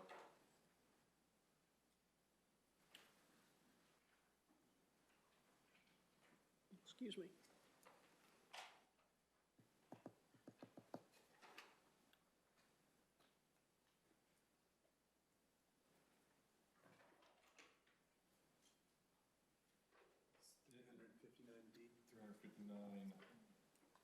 That's the general, Yeah, that's 359D for general parking, yeah, but it's, 62B1. 62, I think, B1, right? Yeah, 300-62B1 is what the special permit would be seeking to increase the allowable percentage of off-site parking spaces above 25%. Okay. So do we, somebody want to make a motion to set that down, please? Mr. Beckwith. Madam Chair. I would do this myself. I would like, I move that the planning board set a public hearing for November 19th, 2024, to hear the applicants of 119, what's that project number? The site plan, the applicants from site plan review number 158-22, for a public hearing regarding section, Special permit a application. special permit application pursuant to section 300-62B1 of City of Beverly zoning ordinance. City of Beverly zoning ordinances, to grant a special permit, allowing more than, the planning board to allow more than 25% of off-street parking, for a project. Be located in a Be garage. located in a garage within 500 feet. Yep. Ask for one other additional site within the code of section 300-59D. That's the one that says that all parking is planning board special permit. Correct. Yeah, include that as well, please. Okay, so I modified, motion after, the reference to section 300-62B1 and to insert and section 300-59D. Nicely done. Is there a second, please? Seconded by Ms. Flannery. Discussion on the motion? All right, I'll call the roll. Sarah Bartley? Yes. Ellen Flannery. Yes. George Gomes. Yes. Nathaniel Lewis. Yes. Wayne Miller. Yes. Derek Beckwith. Yes. Ellen Hutchinson, yes. Okay, so we'll see you next month. Yes. On the 19th. Okay. You guys want to stretch for a minute? We've been sitting for like 2 hours. Yep. Okay. We're actually 5 minutes ahead of schedule from where I thought we'd be. We're going to recess for just 5 minutes so that we can stretch just a bit, okay? Do I need to call the roll on them, these? Ah, crap. A second? All right, seconded. Sarah Bartley, Yes. Ellen Flannery? Yes. George Gomes? Yes. Nathaniel Lewis? Wayne Miller? Yes. Beckwith? Yes. Hutchinson, yes. Okay, it is, 9 o'clock. oh God, I can't tell time anymore. It's 8:55. Let's return at 9 o'clock. All right? Oh. Ah.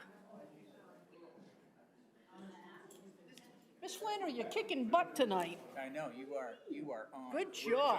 5 minutes ahead of where I thought we'd be. I thought we'd get to this at 9 o'clock. You are on, You're welcome. red hot. What's next, OSRD?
I assume that's bringing us back. It just unmuted when you said my name, so I don't know what's happening.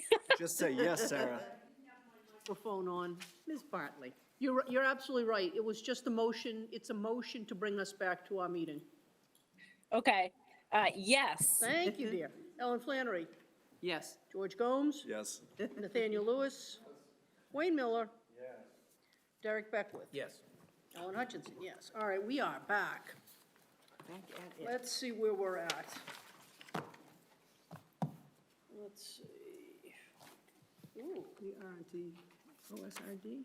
we are on agenda item number 6 for those keeping score at home. And that is the public hearing on yield plan and public comment period on concepts for the open space residential design, also known as OSRD, initial review application number 12-24 for the properties located at 184 and 186 Hart Street. The applicant is CS Hart LLC, and could you kindly read, Mr. Clausen, the public notice? Notice is hereby given in accordance with zoning ordinance Article 9 that the Beverly Planning Board will conduct an initial review of an open space residential design, OSRD, application number 12-24 during a meeting that begins at 7 p.m. on Tuesday, October 29th, 2024 at Beverly City Hall, third floor council chambers, 191 Cabot Street, Beverly, Massachusetts, 01915, to create a 7-lot residential development on 11.23 acres. Meeting to include the required public hearing on the yield plan, section 300-54C23, and public comment period, section 300-54C1D, on alternative concepts. The applicant is CS Hart LLC, Ryan Carvalho, 1 Malvern Street, Wakefield, Massachusetts, 01880. The owner is CS Hart LLC, 1 Melvin Street, Wakefield, Massachusetts, 01880. The land is located at 184 and 186 Hart Street in an R15 and R45 zoning district, and is shown on Assessor's Map number 74, Lot number 1. The application and plans are on file in the Beverly Planning Department and are available for public review. For those here with us tonight, here in chambers, and those watching at home, I just want to touch upon a couple of things. OSRD, we haven't done one in a while, but OSRD has a very specific process. And the first step is what they call the yield plan. And the applicant has to come before us and present a plan, a conceptual plan, without any waivers, without asking for any waivers or anything like that, showing the maximum number of lots that could be built on that property. Using a traditional subdivision method. Well, thank you. Yep. That establishes the maximum number of lots that they are allowed. The next step is that the applicant will present, I believe, 3 plans, Concept A, Concept B, and Concept C, and they will come forth with what they believe is their preferred plan out of those 3 concepts. The board may agree with them, the board might have its own opinion. I don't expect, I don't think anybody does, that this will be closed, because there's a comment period. Correct. So this public hearing will not close tonight, that we can be assured of. To clarify, the public hearing on the Okay. yield plan may close, but the public comment period Okay. may not. Fair enough. Yeah. And another clarification, the preferred plan is chosen by the planning board. The applicant has indicated in their application what Right. as a preferred plan, but the preferred plan is actually chosen by the planning board. Yes. But they have their preferred plan. They just want to persuade us of it. That's pretty much it. Yeah. Okay. With that being said, let's turn it over to Mr. Griffin. Thank you very much. So we're glad to be here this evening on behalf of CS Hart. Ryan Carvalho, the principal of CS Hart, has been in the building trades for over 20 years.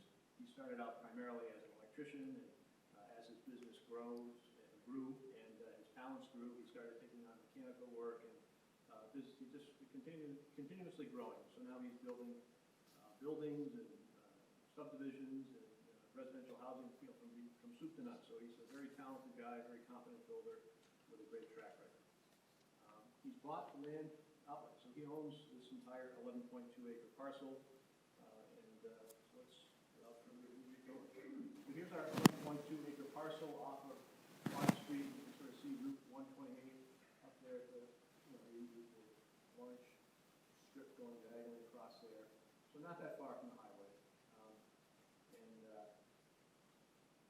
We've got a couple little blue dots in the middle. I'll show you those as we go along. We've got a bunch of little building squares in there as well. If we go to the next slide, we can see the split zoning. You can see that this line here is all R15, so 15,000 square feet of lot area required for houses in that district, 125 feet of frontage. And you can notice, and then to the north and west of that is the R45 portion of the site. And just looking at the Dyer Road, Adeline Road, you can see the small size of the building lots in that subdivision as compared to the ones further up on Hart Street. So that's what we have to deal with here. Now, you can also see in this context plan, this is a pond here, and I'm going to talk more about the ponds as we go along here, but we have an upper pond and a lower pond. And so we'll talk about the wetland issues there in a minute. You can see around the parcel that we also have a bunch of conservation restricted parcels. So we've got a Mass Audubon Society, we've got a CR held by the city of Beverly here, we've got some Essex County Greenbelt property, and this Essex County Greenbelt parcel allows a house to be built in this particular parcel down here. So you might see that on the aerial photograph. So just because it's a conservation restriction doesn't necessarily mean no development on the parcel, but that's part of what we have here. Topography is pretty gentle around here. We don't have any huge changes in topography. There's a little mound I'll talk about more as we go along, but this land clearly looks to have an agricultural past, and you'll see that as you look at the photographs too. So let's go to the next one, please. Here's our aerial photograph, and you can see again, the upper pond here. There's two existing dwellings on the property. The oldest one is number 184. This is a house that, according to successor records, was built in around 1900. 186 was built in approximately 1935. It's a much larger structure. The 184 structure is just not worth saving. Again, Ryan's been in the building business for a long time. It doesn't take anyone very long to go through 184 and realize that there's just nothing worth saving there. It's really in not very good condition. But 186 has got some architectural interest too. It's got a much bigger building, and it certainly, it can be saved. There's probably some architectural stuff that you won't like in 186, but all in all, it's an interesting building. There's also a number of little outbuildings around the around 186 as well. There's a small garage, 3-car garage right here, right next to the pond. This almost looks like a tennis court, but it's really, I think, a garden. I'm not sure it's quite big enough for a tennis court, but there's a sort of an outbuilding right next to it. Next to the pool, there's a couple of buildings. One almost looks garage-ish, and there's a couple of other little accessory structures here and there on the parcel as well. Here's, again, the lower pond. You can see in this particular aerial picture, doesn't have the same water depth as it has here, and that sort of gets into the wetland issues a little bit. There's Dyer Road. Go to the next one, please. Let's see. So topographically, our high points are probably along Hart Street, and then again, you see the contour lines aren't that close together, with the exception of this area down here in the back. And what we think these two little mounds are is the spoil from the construction of the upper pond and the lower pond. These appear to be man-made ponds. We think they dug out the dirt and they just put them in these piles down here. So that's why we have these little mounds in the back corner. Now, in June of this year, the Conservation Commission issued an ORAD. The ORAD was prepared by a well-known wetland scientist, John Dick. He's been doing this kind of work. He's semi-retired, but he's been doing this work his entire career. And he presented information to the Conservation Commission demonstrating that both upper pond and lower pond were not vernal pools. And I'm not exactly sure what happened at the Conservation Commission meetings, but the Conservation Commission, inspected this site, went out and looked and said, geez, we looked, certainly the upper pond is not a vernal pool, but maybe the lower pond is. So they left that as an uncertain item in their ORAD. So even though Mr. Dick is convinced that the lower pond is not a vernal pool, conservation wasn't so convinced, and so we have this vagueness in the ORED. And as a result of that, for the purpose of this application, we presumed that the lower pond was a vernal pool, meaning no work can occur within 100 feet of the wetland surrounding a vernal pool. And so in all the alternatives that you see here, both our yield plan and our alternatives A, B, and C, we don't have any construction work going on within 100 feet of the vernal pool. And I think you also have a memo in your file from the Conservation Commission saying that they appreciate the fact that we treated the lower pond as a vernal pool for the purpose of this application. So we're not necessarily trying to prevent somebody from determining in the future that it is a vernal pool, but at least for this application, we decided to treat it as a vernal pool.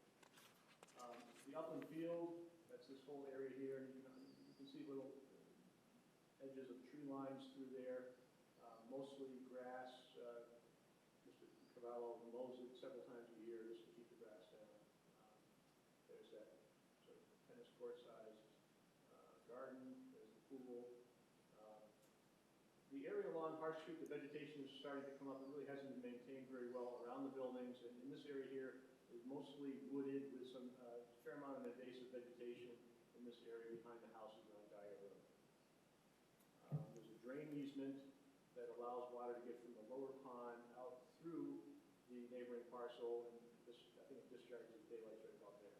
So what happens is the upper pond flows into the lower pond, then there's a pipe that carries water from the lower pond out. Let's go to the next slide, please. Here's a couple of pictures.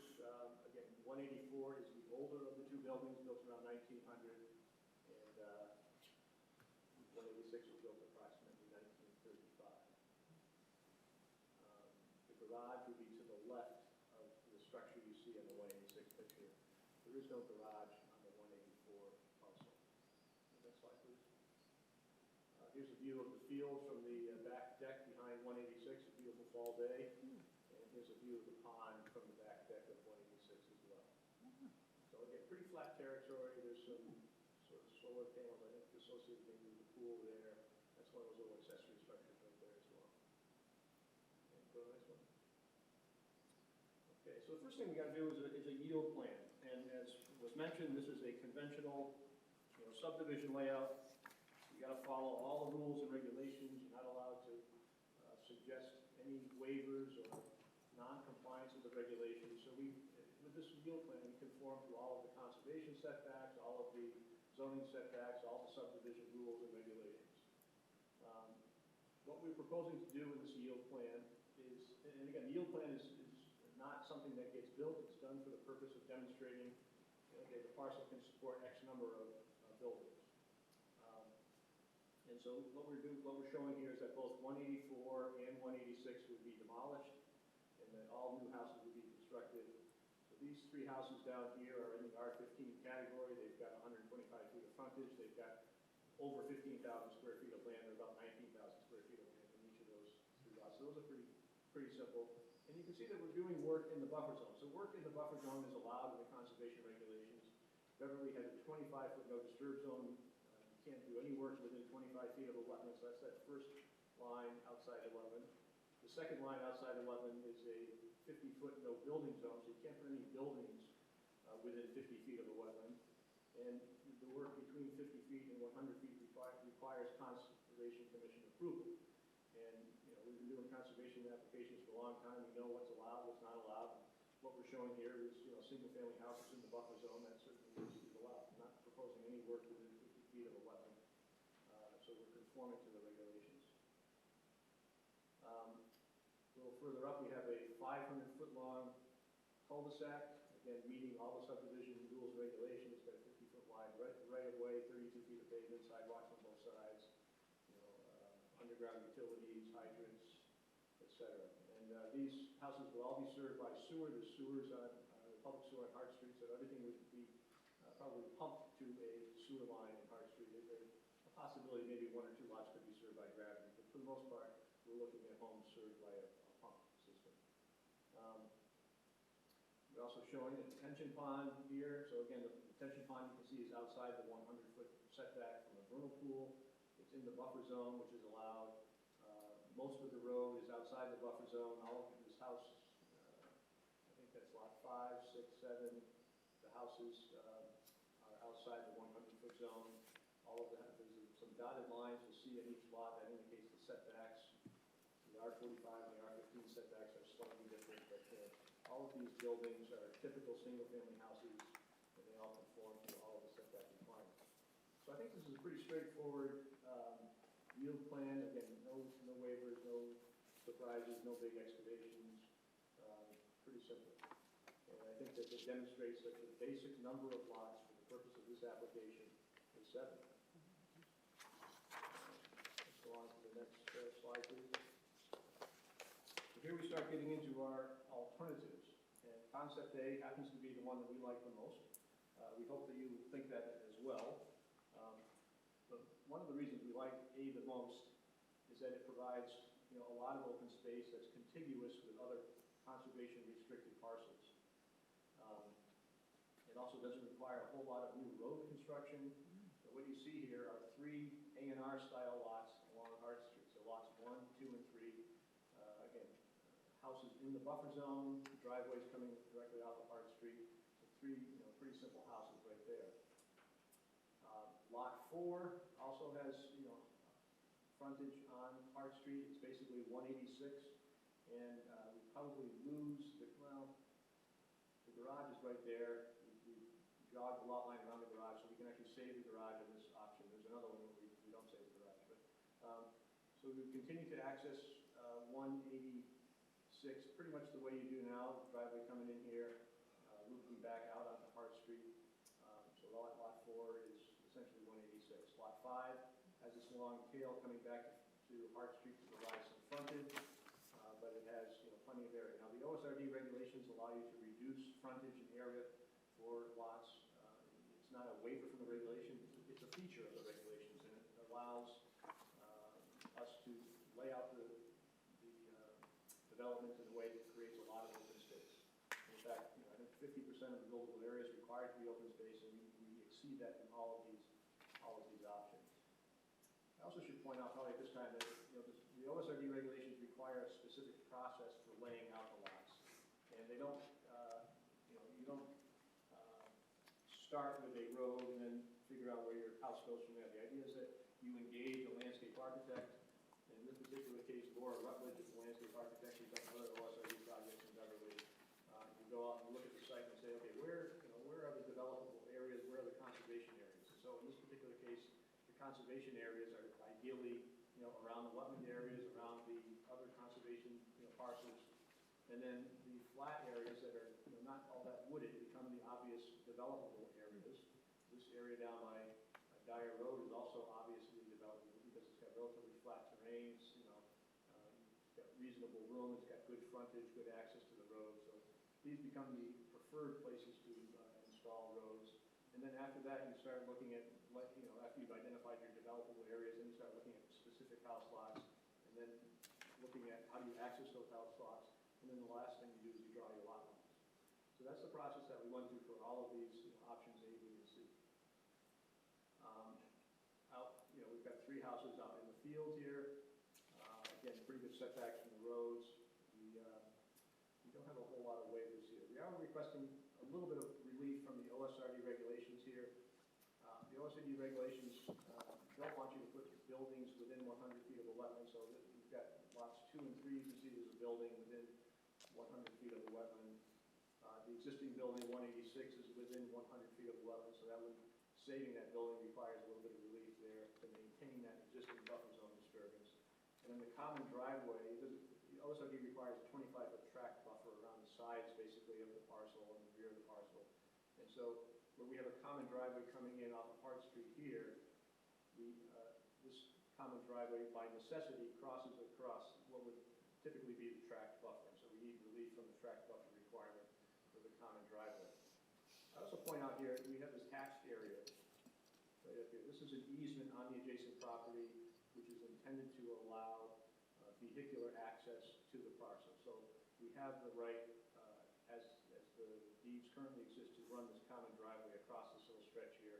And it discharges the driveway in a location that's particularly good for sight distance. So we have good sight distance in both directions, up and down Hart Street. And so it's a safe place to bring the driveway out. That's why we chose that particular location. So again, so we think this is a good plan option B. A little bit different, so you can see we're bringing in sort of a pretty conventional subdivision road here. This is 450 feet long, it serves 5 houses, 1, 2, 3, 4, 5. We end up with a house at the very back of the parcel here with a long driveway coming from the cul-de-sac to here. That's a little bit different than the last plan we had, where we had sort of a contiguous open space connecting to the conservation restriction area. We still have, plenty of open space here. We've got about 5 acres in this open space area here. It would connect to the conservation restriction down here on the Loring parcel. Again, no work within 100 feet of the vernal pool. A couple of A&R style lots down here off of Hart Street. I'll talk more about this one in a moment. We lose 186 in this particular layout. We have a parcel B that we've set aside here, which would handle stormwater runoff from the cul-de-sac. And a new building a little closer to the street than 186 is lot number 3. Now, with this middle area becoming the open space parcel, it raises a question about, could you do something with 184? If this parcel just, as an example, went to the Beverly Conservation Commission, you could, that building could end up being the field headquarters for the Beverly Conservation Commission or something like that. So we don't necessarily know what would come up 184 in this instance. Maybe Greenbelt gets it, maybe they want to do something with that building, maybe they don't. But I think given the condition of 184, it probably is going to come down. But at least with this option, it is an alternative that would allow 184 to be saved. Let's see, for relief on this one, lots 2 and 3 buildings are in the buffer zone. So there's lot 2, you can see the building's just a little bit in the buffer zone. Lot 3, the building's a little bit in the buffer zone. We're maintaining existing buffer zone disturbance. So we have existing disturbance in the buffer zone here, and we have building number 3 going in that little area there.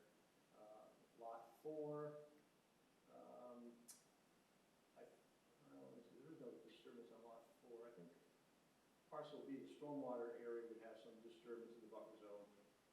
And no track buffer on portions of lots 6 and 7. So right here, lots 6 and 7 are sort of narrow or lots without a whole lot of depth.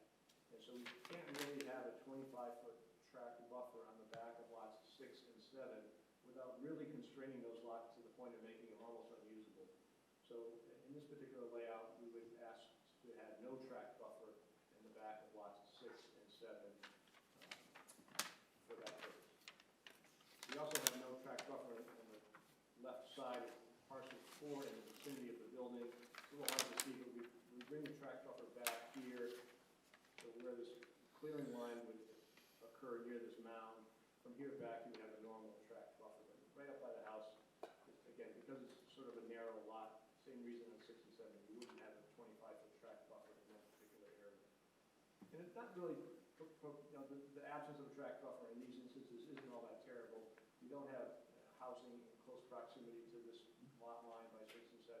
You don't have housing in close proximity to this lot line. So you're not really causing any negative effects by the absence of a track buffer in those 3 locations. Let's go to concept C. So we have 4 lots of Hart Street frontage. So these are these sort of pork chop style lots up here, 7, 6, 5, and 4. All are sort of depending on Hart Street for their frontage. You would again demolish 184, and that would be replaced with lot number 4 here. We have a small, what I would call a stub roadway providing access to lots 1, 2, and 3. Let's see, so for relief in this instance, we've got a couple buildings in the buffer zone, so lots 3 and 4, that's that first relief item. We're maintaining 186, and so we've got existing disturbance around 186 that we need some relief to maintain that existing disturbance, the lawn, the accessory buildings, all that kind of stuff around 186. And no track buffer on lot 1 and 2, again, because it's kind of a narrow lot here, and a little bit of lot number 4, because we don't have a whole lot of room to work with because of the proximity of the pond here to the street. There isn't a whole lot of room for a building and a 25-foot track buffer. So I think that sort of summarizes our alternatives. At this point, I'd be happy to address any questions. Okay, well, that was fast. A lot to digest. Questions from Mr. Griffin? Let's deal with the yield plan first. Okay. I think that makes all the sense in the world.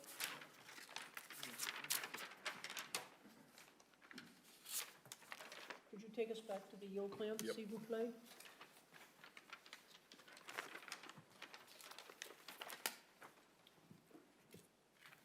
I have a question, Mr. Griffin. Does the yield plan change if you don't treat the lower pond as if it was a vernal pool? Probably. You could probably, again, you'd be able to disturb in this particular area. We've got enough frontage over here. We could put another house over here probably.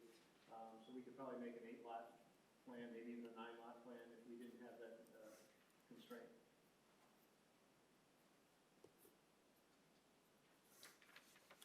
Other questions? Derek?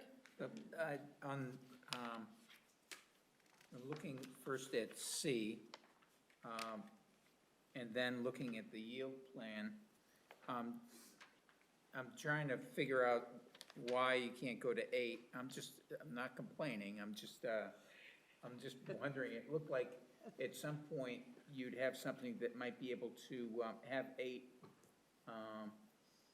lots, but by squeezing in, I mean, you saved in the last one, you saved, oh no, maybe it's B. In B, sorry, you saved the number 184. And it just seemed like you would be able to do 4 houses along Hart Street, and then you wrap 4 houses around the other way. I was just wondering why you didn't go to 8, if you could have. Do you think you could have squeezed 8 in, or? So here's where, I think the problem is, you look at this lot up here, I think that's lot 7, and, certainly left to right, there's a lot of room in there. Why not put 2 houses there? But we only have 45,000 square feet in that lot, so I need another 45,000 square feet of land to get another house in there. I just don't have it. And I don't have a whole lot of extra that I can, sort of push this lot line and put it over there. So I'm really constrained. I think with option B, right, I'm no longer held to the same frontage and area requirements with our lots as I am with a conforming subdivision. And I think that's the real difference. So if I didn't have to supply 45,000 square feet of land in that lot, I'd have 2 houses up there.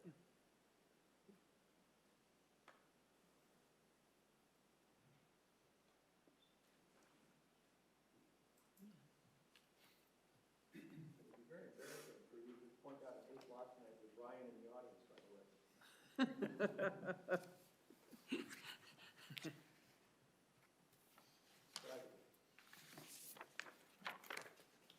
I'm not necessarily saying that my initial reaction was to try to squeeze 8 in. I mean, in looking at concept A, I'm going to ignore that it says preferred plan on it for now.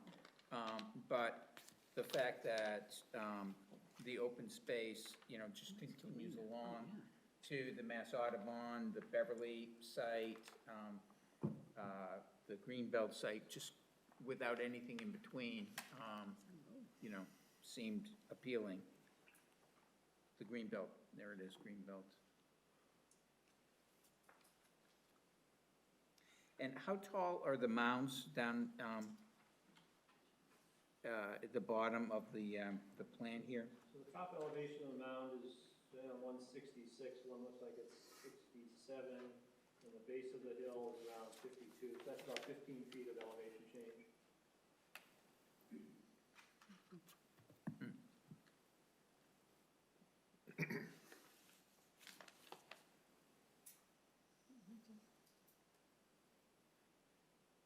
Mr. Griffin, on your lot number 2, am I correct that the 100-foot buffer line passes through the house? That's correct. And for lot 3, right? So lot 3 is in the buffer zone. Yep. What kind of trade-off, if any, does the Concom usually requests from you in order to build in the no buffer zone, in the 100-foot buffer zone? So what the Wetland Protection Act requires, and it has certain performance standards. Okay, you can do work in the buffer zone provided that you demonstrate that you're not going to be impacting significantly wetland resources. And so we protect those wetland resources by providing, no disturb zones, by not getting very close to the wetlands. We install erosion controls. We might put in some particular vegetation. We might decide to remove some invasive vegetation. So there are a number of things that we can do in the process within the Wetland Protection Act in conforming to their performance standards to do work, in and near wetland resources. So, and we see houses go in all the time in buffer zones. You drive by the subdivision and there's that DEP sign out front. It's for that reason. What about the 50 to 100-foot zone, which it looks like it's So that's. the fourth that's house? 50, Yeah. that's 100. So all of our proposed buildings are at least 50 feet away from the wetlands. The general rule is 25 feet is no disturb where you don't do any work, period. Removal of plants, grading, anything. 25 to 50 feet is you can remove some plants, do grading in, but you can't put a building. The 50 to 100, the 100-foot just means you're in Concom's jurisdiction now, and you have to go see them to get permission. It's the very basics of it. And the other thing that we do with houses or work in the buffer zone is we provide stormwater management. So we'll take roof runoff, we'll put that into driveways. We'll treat stormwater in parking lots before we let it get into a pond or something like that. Madam Chair. Please. So, you mentioned that these, the upper pond and the lower pond most likely or seem to be man-made or person-made, and then posited that, the mounds are likely the fill there. So why would they have been created? Is there a water issue in these lots, or? If again, if this land at one point in time had an agricultural use and having water would be useful for that purpose. I also think it's beautiful. Again, you sit on the back deck, you look out over this nice pond. It's not too shabby. It might be a utilitarian use and also an aesthetic use. Madam Chair? Yes. Oh, thanks, Wayne. Go ahead, Wayne, sorry. Dimly recall that there's some existing agricultural use there? It's really just fields right now. I don't think there's any boats out there. Do you think of something, Wayne? Livestock or anything like that. Someplace nearby, I think there was some livestock. Certainly looks like there was at one point in time. Could be, I'm sure it's in front. Those little accessory buildings, the gardens. I don't remember exactly where, somewhere near there.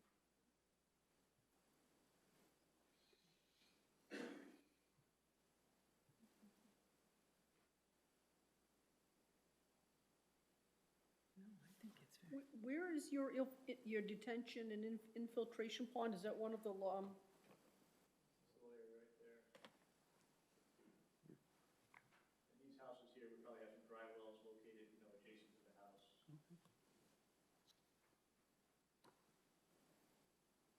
so is that actually going to be a small pond? It's hard to say. It could be a small surface detention pond. It might also be a subsurface infiltration structure. Either one of those would work in this instance. But, I think our goal at this point is to, show that we have sufficient room to manage stormwater as part of our yield plan program.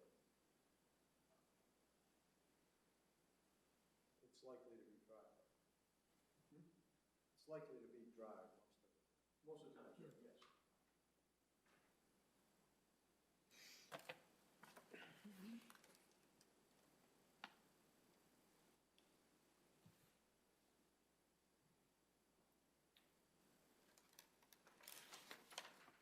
I'm going to open it up for the public to talk about, just right now, anybody from the public who wants to talk about the yield plan. Again, the purpose of the yield plan is not that that will be a plan that would be built but it establishes the maximum number of house lots they would be allowed.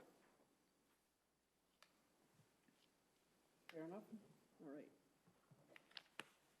Good evening, Mike Giuseppe, I'm in a butter at 208 Mark Street. The pictures are great, and, you know, Mr. Griffin did a good job of presenting it. But what he's not telling you is some of the problems that exist on this property, and some of the problems that affect the neighbors. We have a lot of neighbors that are here tonight talk about how this development is going to impact their livelihood, their property values, and why it shouldn't happen at all. It has to do with a number of points, and I'm going to discuss a couple of them briefly. You know what, sir, I'm actually going to limit you, because I think we have to do this in a fairly organized manner. And so right now, what I'd like to do is focus on any comments or questions that you might have regarding the yield plan. Well, that's, I think, what my questions are going to relate to. Okay, that's fine, I apologize then. With all due respect. That's Not gonna fine. take that long. Okay, The wetlands, 80% of this property is wetlands. You can see it in the vernal pools, you can see it in the ponds, you can see it in the setbacks. All the properties along Dyer Road currently take a lot of water in their basements, they're always flooding. And the properties that abut Dyer Road, that are abutted to this property, also flood. So when you add impervious material, asphalt, buildings, etc., it sort of changes the flow of the underground surface water. And it's never, I haven't seen any hydrology studies being done on this property. When you have an existing condition prior to this development that's affecting the neighbors and devaluing their properties and causing them hardship, you can't increase it, which is what this plan does. Secondly, if in fact you're talking about the number of curb cuts on this property, there's a big safety issue. I know you all don't live on Hart Street, I do. And during the peak times, during the morning and the evening, when people are going to school, businesses, etc., there is a there's a constant flow of traffic in front of this property. And there have been a lot of accidents. You should check with the police department. By adding another 4 or 5 curb cuts, it's only going to exacerbate that problem. It's on an S curve, so you don't have good visibility. You should visit it and see.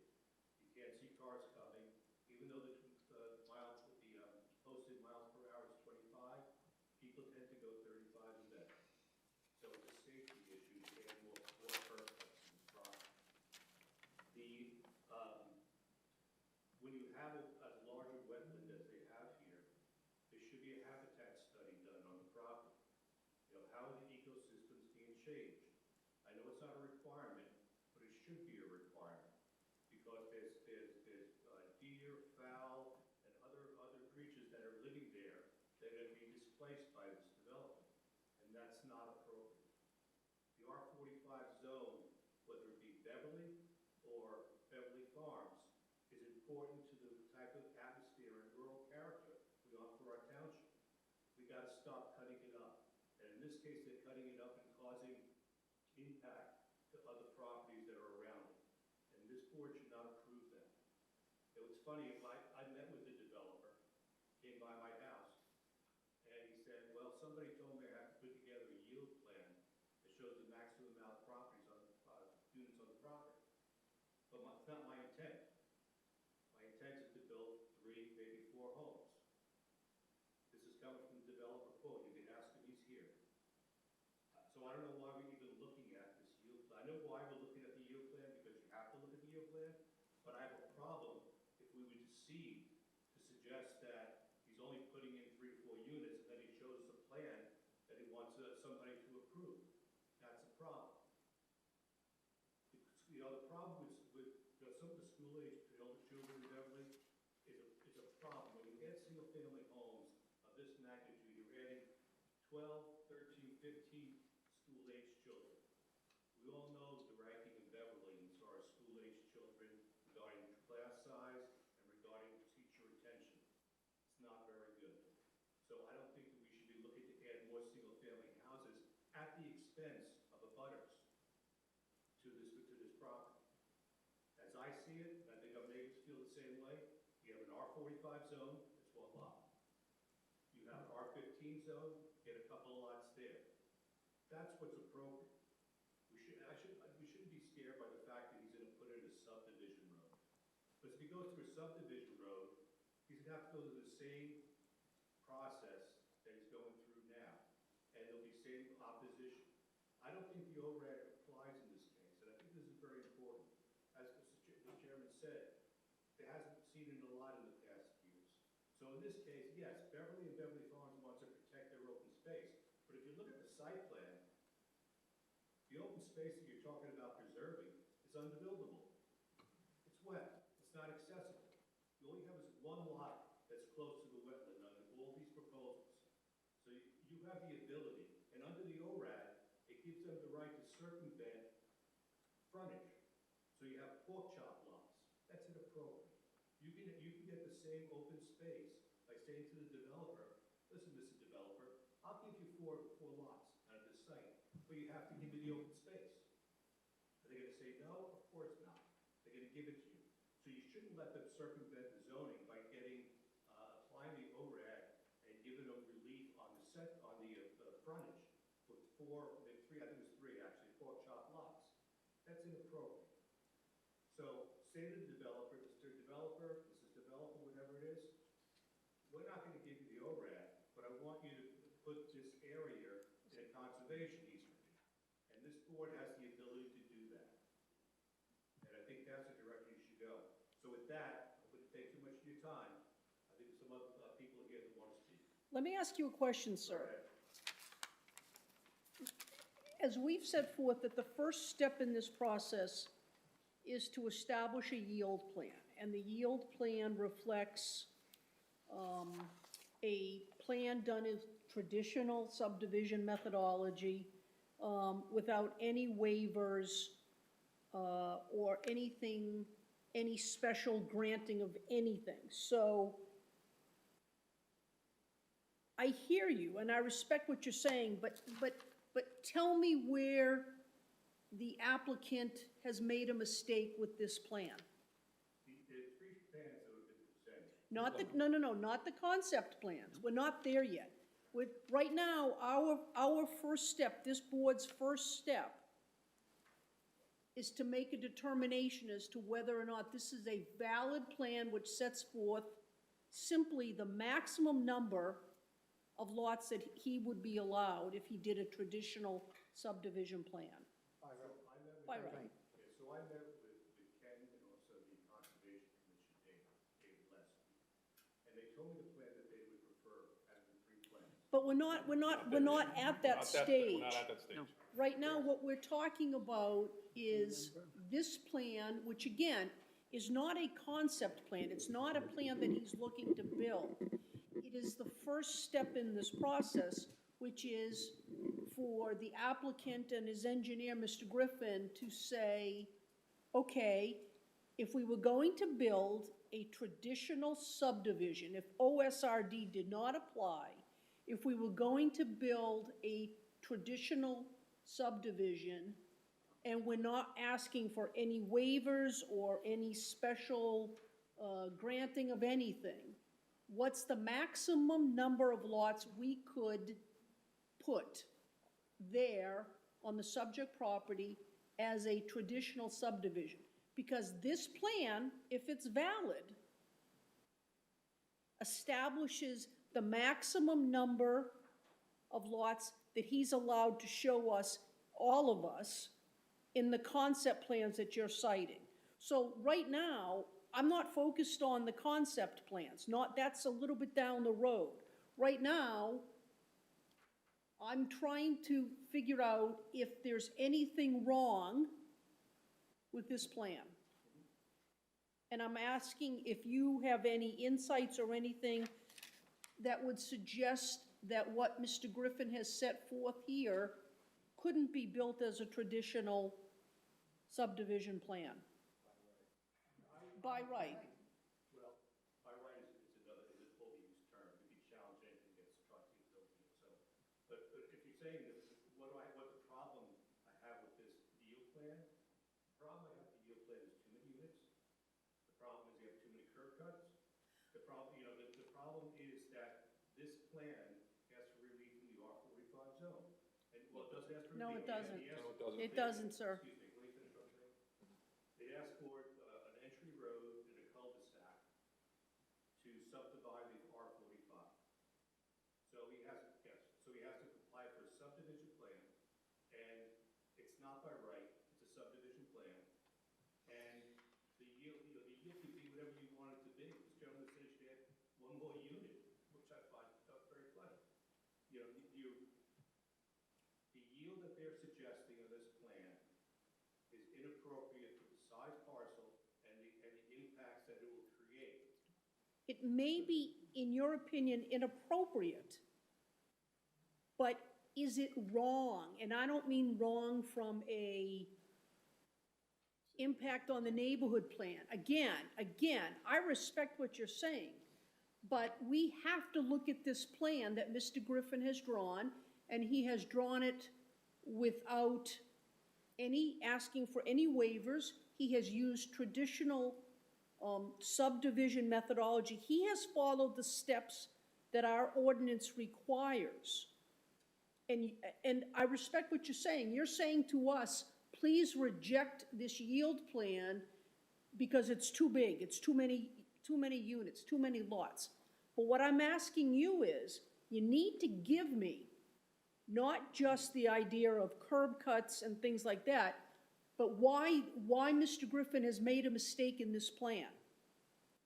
So you asked for public comment, is that correct? Am I giving you public comment? I'm saying that this plan is it's overbuilt for the property. Okay, thank you, sir.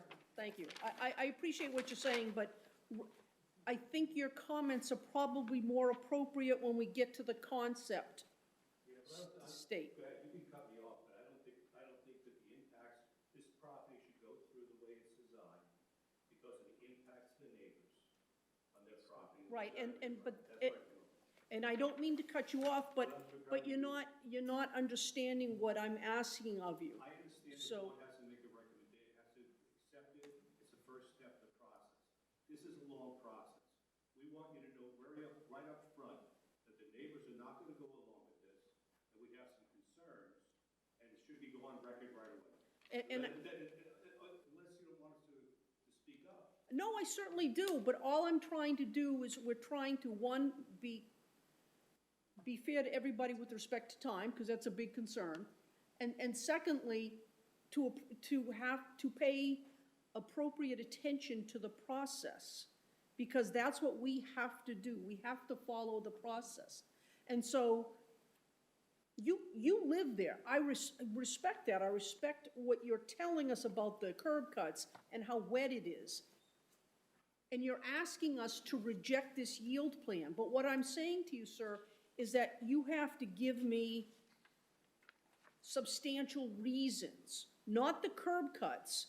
You have to tell me that Mr. Griffin, in drawing this, hasn't complied with traditional subdivision plans, that he's made some kind of mistake there. Because at this point, with this plan, we can't find anything wrong, technically wrong with it.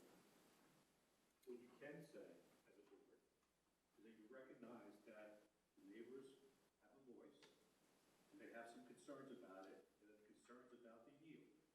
And we can go on record as saying we have concerns about the yield, and the planning board can respect our opinion and take that into consideration when they're thinking about what the total yield of this property should be.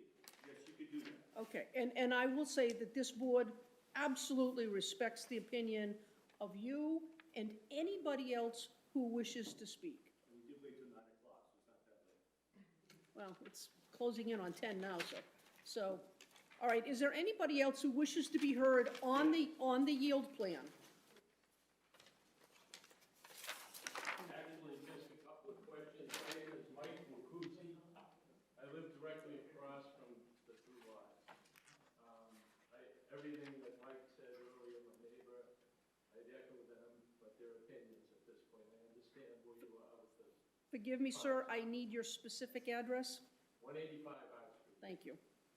I had actually a question. Has it been definitively decided that both, one of the ponds is non-vernal?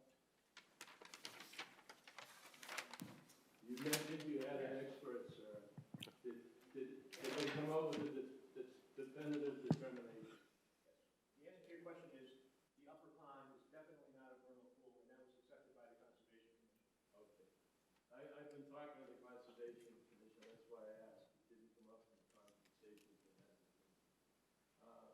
What I wanted to also ask is, was it determined that these are both man-made ponds? I heard some speculation earlier, but. Yeah, it's speculation on my part. Okay. So we don't know if they're natural or man-made. No, and frankly, it has no regulatory significance. It doesn't matter if they were man-made or not. Okay.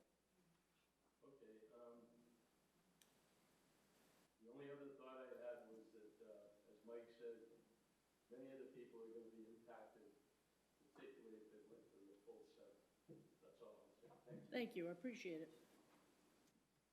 Oh, one other thing. If I may. Certainly, of course. Somebody on the board asked about whether or not it was a farm.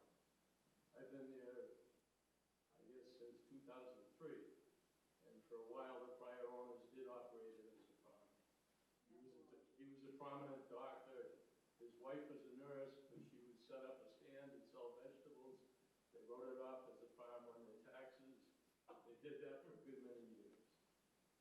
Thank you. Next?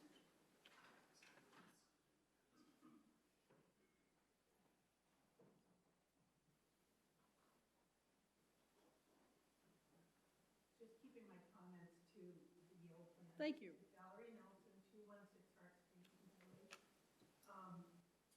First thing, I just realized the master plan for the town of Beverly wants to conserve farmland whenever possible. So if that was at one time zoned as farmland, that's a consideration that we should be thinking of, not to develop it.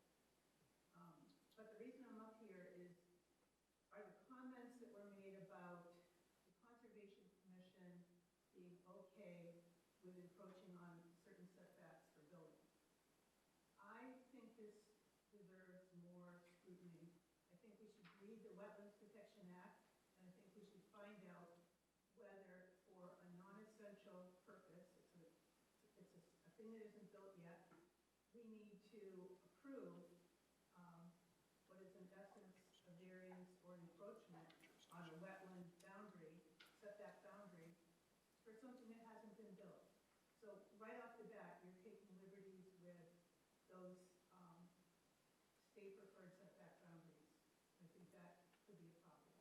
I do know that for certain encroachments, you do need to file a notice of intent at the discretion of the Conservation Commission. Now, I don't want to second guess them. I don't know the conservation agent. I don't know that committee. But I think we should be conservative, not liberal when it comes to those kinds of things, especially when we're hearing that there are water issues in that whole neighborhood, and we don't even know what the hydrology is. Thank you. I don't disagree with you, but I would respectfully suggest that that doesn't come under our jurisdiction. That comes under the Concom. And at some point in time, if this project moves forward, that Mr. Griffin and his team will have to go before Concom. But I do believe that in the plan that he has established and the fact that he has buildings within the 100-foot buffer zone is allowed. Am I correct, Mr. Griffin? Yes, just to that point, I think in our, the documents we received from the city, there's a memo from the Conservation Commission that addresses the application as presented, both the yield plan and the Okay. concept alternatives. Thank you. And do we have that, Mr.? Yeah, you should have that. No one really spoke with Mass DEP about that?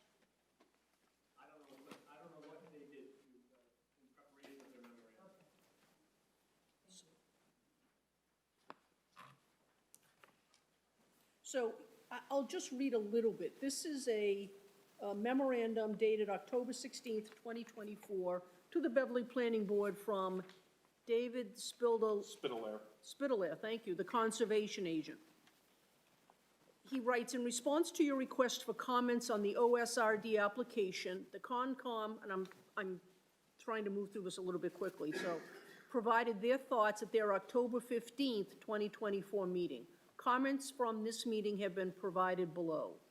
The yield plan and each of the concept plans include at least a portion of proposed work that is within Conservation Commission jurisdiction. So no matter which option is chosen, the applicant will need to file with the Concom. So we know that. That's not a surprise. The commission appreciates the applicant's characterization of the lower pond as a vernal pool and the effort to completely avoid the 100-foot no-disturb zone around the vernal pool. They then get into concept plans, which I don't necessarily think that we have to get to right now. Yeah.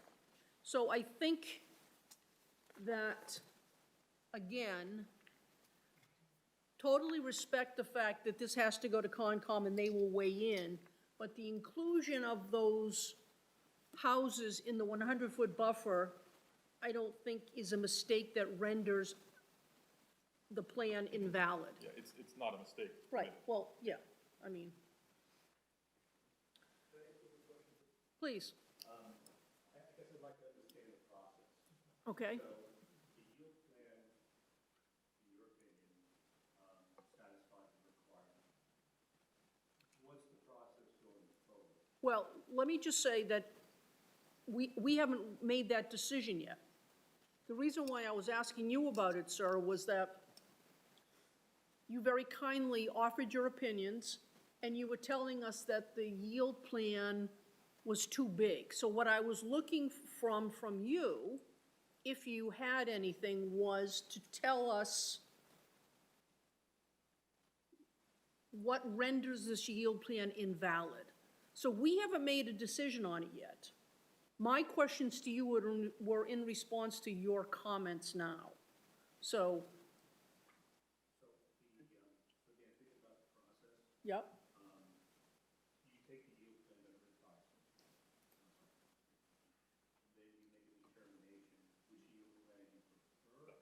No, so we'll make a determination whether or not the yield plan, in our opinion, is, I don't know if valid is the right word, but it's the word I'm using, is valid, meaning that the maximum number of lots that the applicant can develop is 7, okay? That's if we agree with that. After that is done, we then turn to the concept plans. There's 3 concept plans that Mr. Griffin went over tonight. Mr. Griffin and his team have specified what they call the preferred plan. We will study it ourselves, or we may agree with Mr. Griffin, or we may come up with our own preferred plan. He may like Plan A, we might like Plan C or B, so there might be a little bit of a difference there. And at what point do you decide whether or not the ORAD should be applied to the process? The OSRD, it is OSRD by its nature. But if under OSRD, they're allowed relief in one of those plans for frontage. OSD has, go ahead, Ken. It's not relief. It's what the ordinance requires. Yes, allowed. I'm sorry? That's what is allowed. It's required. It's required by our ordinance that an OSRD applies to this property. I understand that hasn't been, the open space regulation has not been approved for this site yet. Not the regulation, but I think what you're asking is, has the open space area, like what's gonna be determined to be open space? No, I think, what I'm Uh-huh. asking does the open space regulation, is that voted upon to apply to the property, or does it already apply? It already applies to the property. It automatically applies based on our zone, based on our ordinance. What's the ordinance that allows you to apply it without up here? It's whatever it is. It's a I'll look up development, the exact what is it, a thing. Give me one development of second. more than 4 lots? Yeah. When more than 4 I'll look up the lots? exact, So you can change the zoning of the property without. it's not changing the zoning. Hold on. No, we're not changing the zoning, that there is, within the city ordinance, an OSRD statute, right? And I think it's 4 lots or more. Attorney Samasco, you've done these before, do you recall? I'm not trying to put you on the spot. I think it's 4 I think it's a minimum, when a new subdivision. 4 or 5. Am I, I have not done one of these before, which is Oh, my okay. advice to my client was to hire Mr. Griffin. So, I'm mainly here listening to Okay, and I didn't mean to put you on the spot, it's just you're a font of great information all the time, But so. I think I can clarify for the record that there's not a determination to put this property per se into the OSRD Right, it's, ordinance. right, It's already built into the zoning ordinance. It Correct. applies to any Right. property over a certain amount of acreage. acreage and the number of lots, I think, that are proposed. Chapter 350 is one section, So there's two this sections. property automatically becomes subject to the 300-54. process, which means Mr. Carvalho can't do anything with this property until he comes through this process, unless he wants to just make an A&R lot, which he would like to do. So you're saying if he owed, sorry, you never, sorry, if that already is a regulation that applies to this property, It's, I have it here. It's chapter 300-54, applicability. Covered project shall be subject to this section. A covered project shall include any development or construction of new housing, including a condominium on a tract of land that will create 4 or more buildable lots by reason of a subdivision in the R10, R15, and R22 zones, or will create 4 or more new dwelling units, excluding new units in an existing building, the R10, R15, and R22 zones, or consists of an area of 2 or more acres in the R10, R15, and R22 zones, or consists of an area of 180,000 square feet or more in the R45 zone and will create 3 or more buildable lots by reason of a subdivision or 4 or more dwelling units, excluding new units in existing building, or, so yes, it's something that applies to this property based on, any R45 zone could be subdivided under these regulations. not can be, has to be. No, because of what the Not- well, applicant is, We'll go back, not any R45 zone, it's any R45 zone that consists of an area of 180,000 square feet or more, just over 4 acres or more in the R45 zone and will create 3 or more buildable lots. okay, Yeah. I could subdivide my property to 3 lots of land. George, So, I think we need to back up, right? This is R45 on part of it, R15 on part of it. That sets minimum lot sizes for subdivision, right? At a certain point, the city decided that we didn't want to just have everyone carve up every lot to exactly the minimum, so you'd get exactly 45,000 square foot lots everywhere. So we adopted this OSRD process. The idea was that we're meeting the goals of preserving more open space by doing it this way. We're clustering the development a little bit more closely on the buildable parts of the, or on the built parts of the lots. And then you're setting aside permanent, conservation restriction on the rest, on at least 50% of that lot. So the exercise we're going through tonight is saying, in the absence of this process where we're setting aside this open space, what would be buildable under this R45, R15, right? What they're showing us is that they could do 7 lots, doing that, just meeting those bare minimum standards, right? What we are tasked with doing is deciding whether all of the boxes are checked for the zoning as currently exists in those lots, right? Which is sort of half and half, right? Because it's on the borderline. Assuming they have done that, then they go into this concept process where you're asked, I sense you're getting stuck on some of the ideas of the pork chop shaped lots and some of the things that feel like we're giving them waivers from the zoning. That is built into the process because we are trying to encourage that provision of open space on the majority of the lot. So, And I appreciate that explanation. I think in this case, that doesn't apply because you already have the open space. The open space is unbuildable. So, you're not really getting anything. You can put a covenant on, you can put a conservation easement on the open space. Let's go back to that, because I think. And cut back the distance. That's all. Because of the reasons I said. okay, I think even in determining those lots under this plan, wetlands are unbuildable, right? And that you can't use wetlands in the, just, in setting aside how big the lots are anyway, right? That's also built into the ordinance, so. Anyway, I think we're talking circularly to an extent I here. agree. It's an interesting ordinance, I think I'm gonna apply it myself. I It's your mean, prerogative, sir. someone did this, right? Someone did this for all of your houses at some point, right? The ordinance changes. At some point, you gotta stop and look at it and look at the impacts. Yep. Well, I will say this, and then I think we should move, Wayne, I recognize you want to make a comment. You know what, I won't even make my comment. Go ahead, Wayne. The task, the immediate task before us is determine whether this is a valid yield plan. Correct. That's all I have to say. Okay. Correct. Does anybody wish to speak about the yield plan?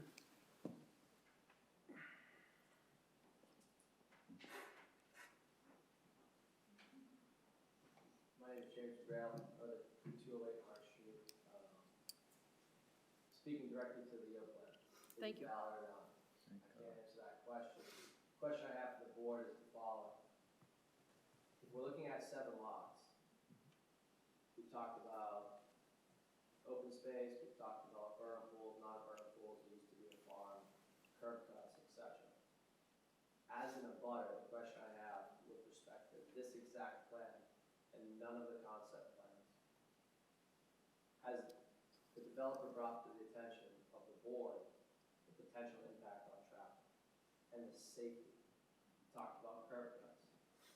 Mr. Griffin had highlighted that looking at this plan with a subdivision road could potentially go in that would serve on the northern side of the property, that there's a little cutout that would, not the words in his mouth, but the way I heard it was, would serve to be a good place that would provide a sight line that would aid in the safety.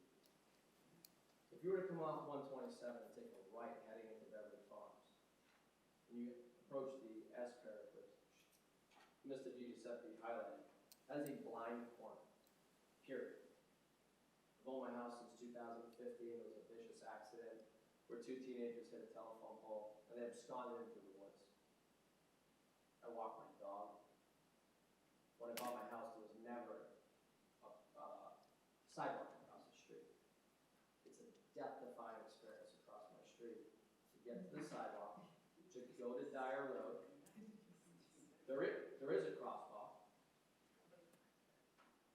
Going east into Beverly Farms and taking right into Dyer Road. I'm in perfect sight, period. When I exit Dyer Road and I take a left, go back towards my property, which goes across what would be, on this yield plan, the 3 houses proposed that abut on Hart Street, you now have a traffic study that we should look at.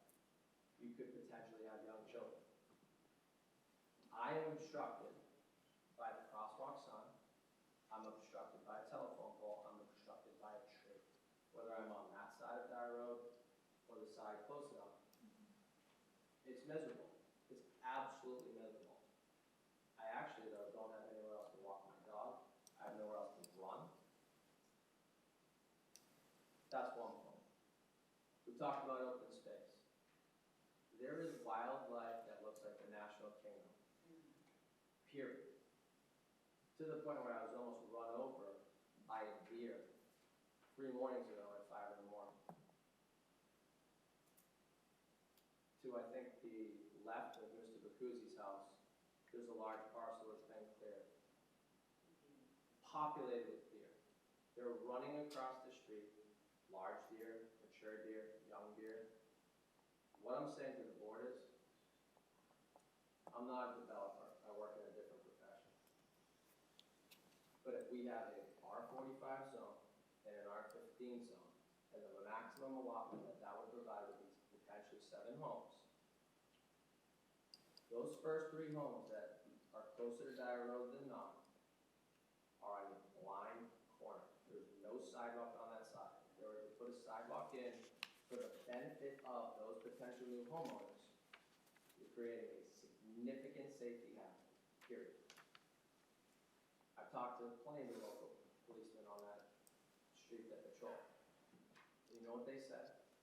It is the worst street in town at 25 miles an hour because it's a racetrack. And I went as far as to say, who are the worst offenders? There's plenty of young people in that neighborhood. They have tuned up cars, nice cars, fast cars. And the police said the same thing. It's really hard to go slow on this road. I said, well, who's the worst offenders? And you know what he said to me? And I would never think he would have said this. The worst offenders are parents of children going to the schools who are late. Okay? You know what the best time of being a resident on that street at 208 is at my property? When the schools are out, because everybody's late. You have parents dropping off kids, you have buses, you have out-of-town buses, you have Glen Arkar, you have North Shore Country Day, you have an access point to all of those schools. Whether it's 7 houses or 2 or 1 is irrelevant. What is relevant is the safety of those that live there now, the safety of the potential people that will live there, and that needs to be taken into consideration. I'm going to stop you there, and it will, but again, like one of your other neighbors, I think you're ahead of the process. Your comments are very well taken, you're very well spoken, they're very important, but I think they're more appropriate when we start discussing a concept plan. Because with all due respect, nothing that you've said serves to invalidate this plan. And that's all right now, That's fine. okay? So, And I respect your comment. and I respect And yours. I understand exactly what you're saying. As a matter of fact, I'm wondering if a But- site view might not be a bad To the idea. point, to the final point, valid or not, the points that are being made in this room are not taken under serious consideration, we can't make those points in the concept plans because this is the building block, to Mr. Miller's point, that gets to the next steps, whether this is valid or not. So I think, I'll make a hypothetical statement. If we do get to the next step, which obviously we will because it's about validation, the comments are going to persist, and that's, I think, what we're getting at. But I appreciate your time, Mrs. Chair. Thank you. Madam Chair? Yes. Is that the implication that we would not take any comments seriously? I don't think, Resent that let's comment. just go back to the No, statement. let's not, because we're talking about the yield plan.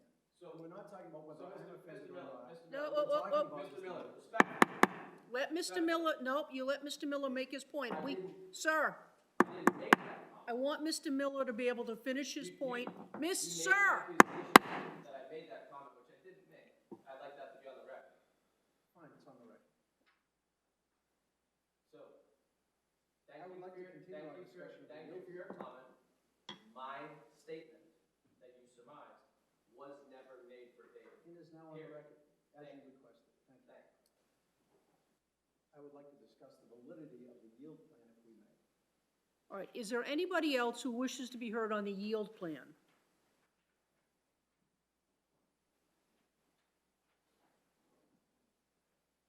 Good evening, Scott McKenzie, 7 Dyer Road.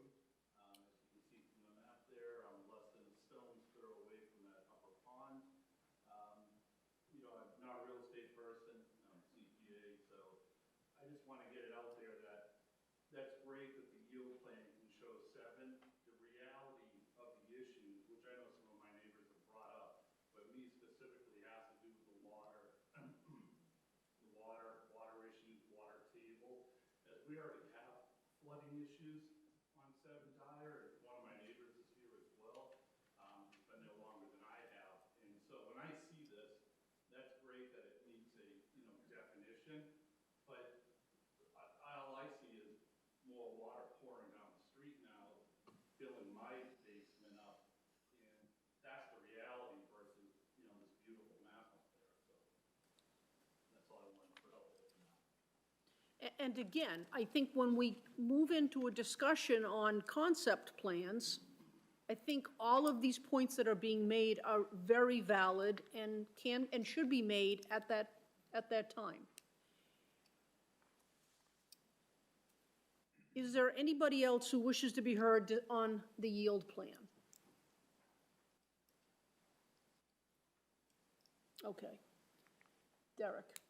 Madam Chair, I just wanted, I understand that it's hard to go through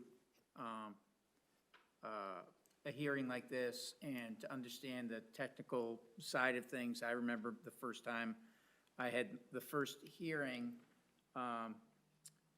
when a project was coming before us, and I was just learning for the first time what the process was and how to be as a board member and things like that.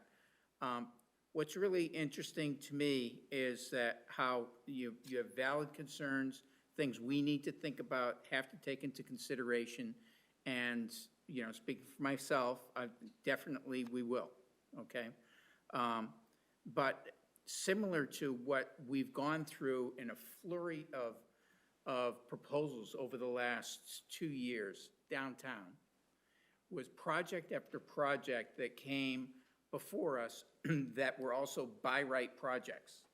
And that was, no matter how concerned we were about how tight things were, how, you know, how big things were, et cetera, the projects were coming before us and they were following the letter of the ordinance.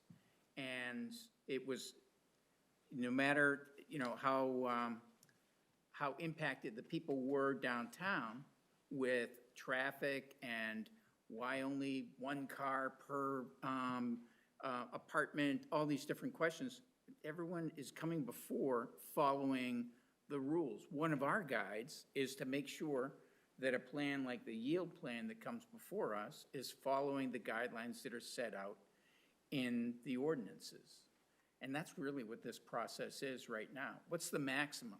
Sort of a, not necessarily hypothetical, but, okay, so where do we go from here? And we have to establish that. That's the process we're going through. We're not taking any positions one way or another right now. We're seeing what by right, following all the rules and what's capable, they're able to present to us at the maximum end. That's all the process at this stage that we're doing. And so, you know, we're looking for what is it that is a violation of the rules in the ordinances right now. Understanding that, you know, a lot of the other things and conditioning this and ultimately voting one way or another on it are gonna come way down the road. So. I forgot to ask if there's anybody watching remotely who wishes to be heard on the yield plan.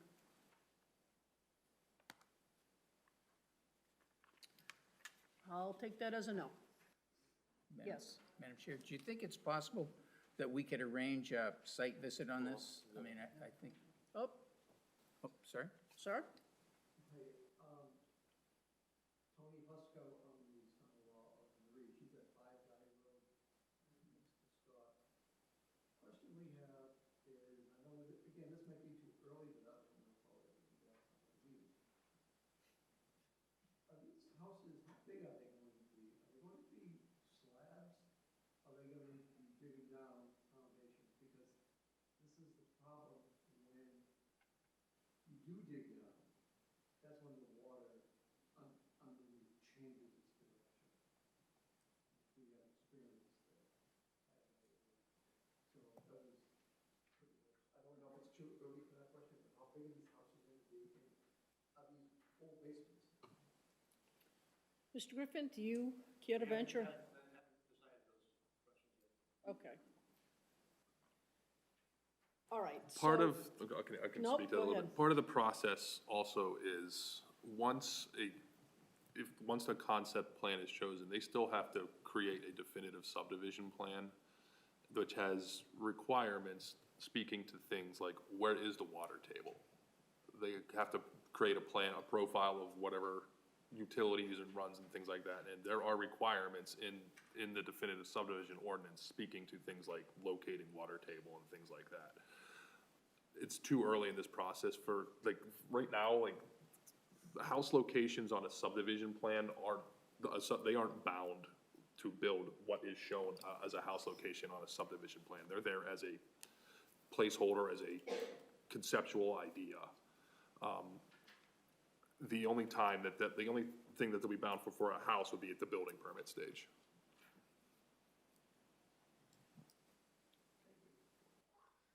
Mr. Clausen, has the planning department found anything that would suggest that that yield plan is problematic? No, looks Okay. like it's done right. So I would propose two things, and I'm open to your responses. One would be to let's vote tonight on the yield plan. And secondly, I think we should consider a site view. And I think we should do that before our next meeting, because I think site view will be helpful, a site visit,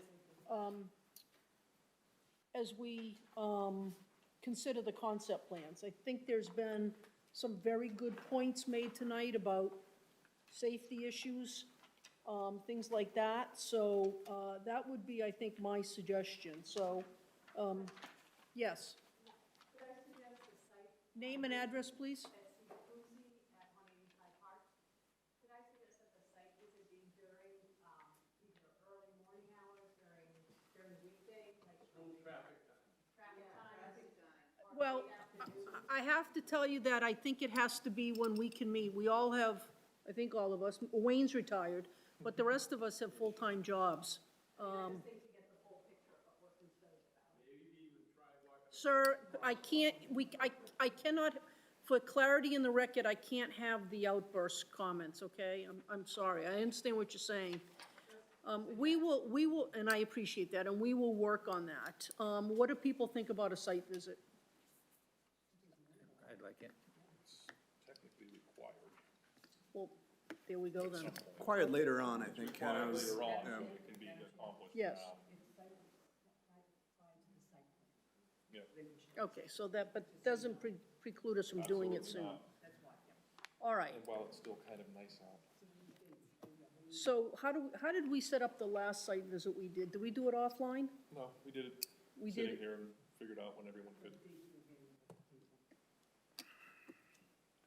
Okay, folks, pull out the calendars.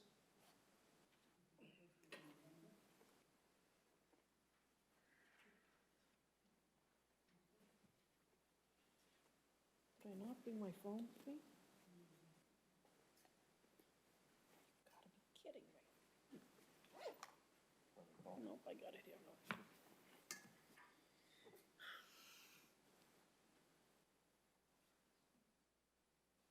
Our meeting is the 19th in office. The next meeting is the 19th, Okay. Oh, my gosh. which is 3 weeks from today. Correct. You're working us to death. Yeah, I'm not doing it.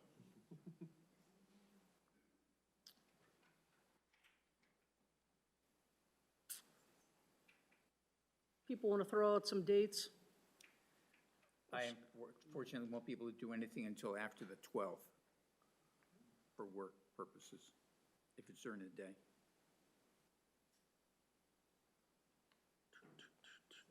The 13th, 14th, or 15th.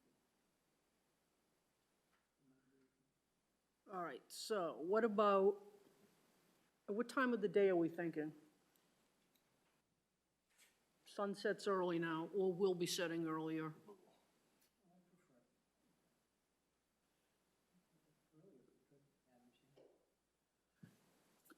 Could we do it around the lunchtime like we did with the Greenwood Ave? How does the 13th at noontime work for people? I would not be able to make the 13th, but I could sit out if everyone else can. Sarah, are you available some other dates that week, the 14th or the 15th? And I can't do the 15th. Oh, my gosh.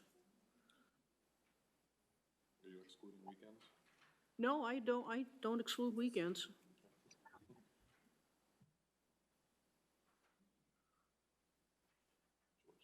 I'll be around the weekend of the 9th and the 10th, Oh, gee, okay? this is not working out well. I don't need to, I mean, if people need to do it and can do it before the the 12th, then, you know, I don't have to be part of it, so. Okay, can everybody do the 13th except for Sarah? How about you?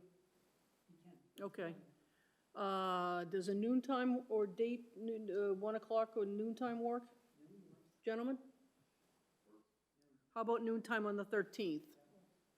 Sorry, Sarah.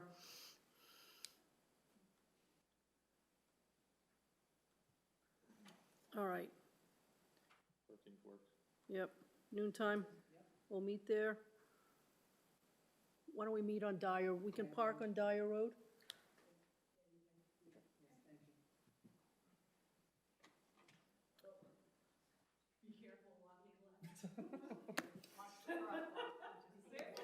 No, it's, all right.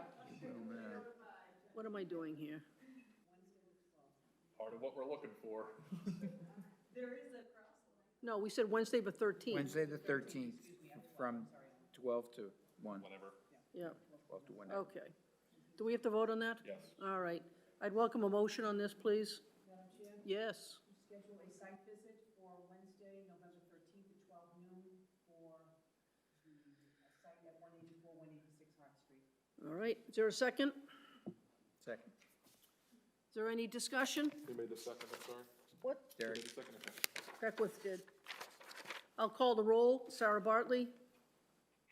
Yes, as long as you appreciate I will not be in attendance. Yes, I'm sorry. Ellen Flannery? Yes. George Gomes? Yes. Nathaniel Lewis? Wayne Miller? Yes. Derek Beckwith? Yes. Ellen Hutchinson, yes. Okay.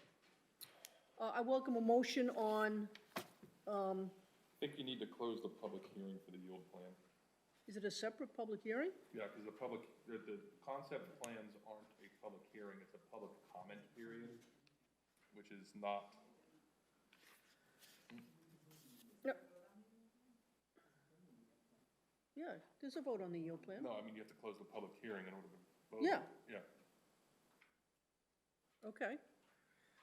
So let's move to close the public hearing on, with respect to the site plan, the yield plan.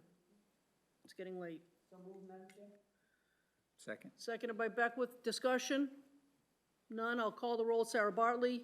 Yes. Flannery? Yes. Gomes? Yes. Lewis? Miller? Yes. Beckwith? Yes. Hutchinson, yes.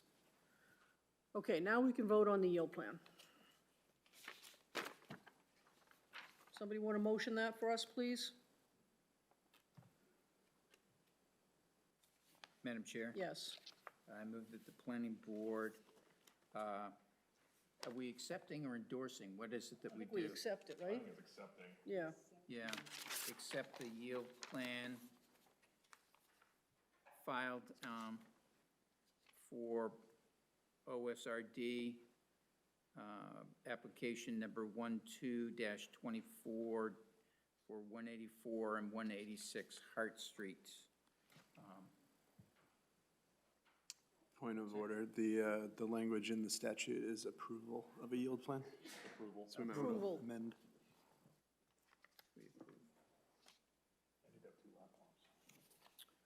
All right, is there a second? Seconded by Flannery. Is there discussion on this motion? Okay, I'll call the roll. Sarah Bartley? Yes. Ellen Flannery? Yes. George Gomes? Yes. Nathaniel Lewis? Wayne Miller? Yes. Derek Beckwith? Yes. Ellen Hutchinson, yes. Okay. Just to clarify, that does not close the public comment period for the concept plans. There still is public comment open for that. That just closes the discussion for the yield plan. And do we anticipate continuing this at our next meeting? It'll be up to you. What's the time frame for this?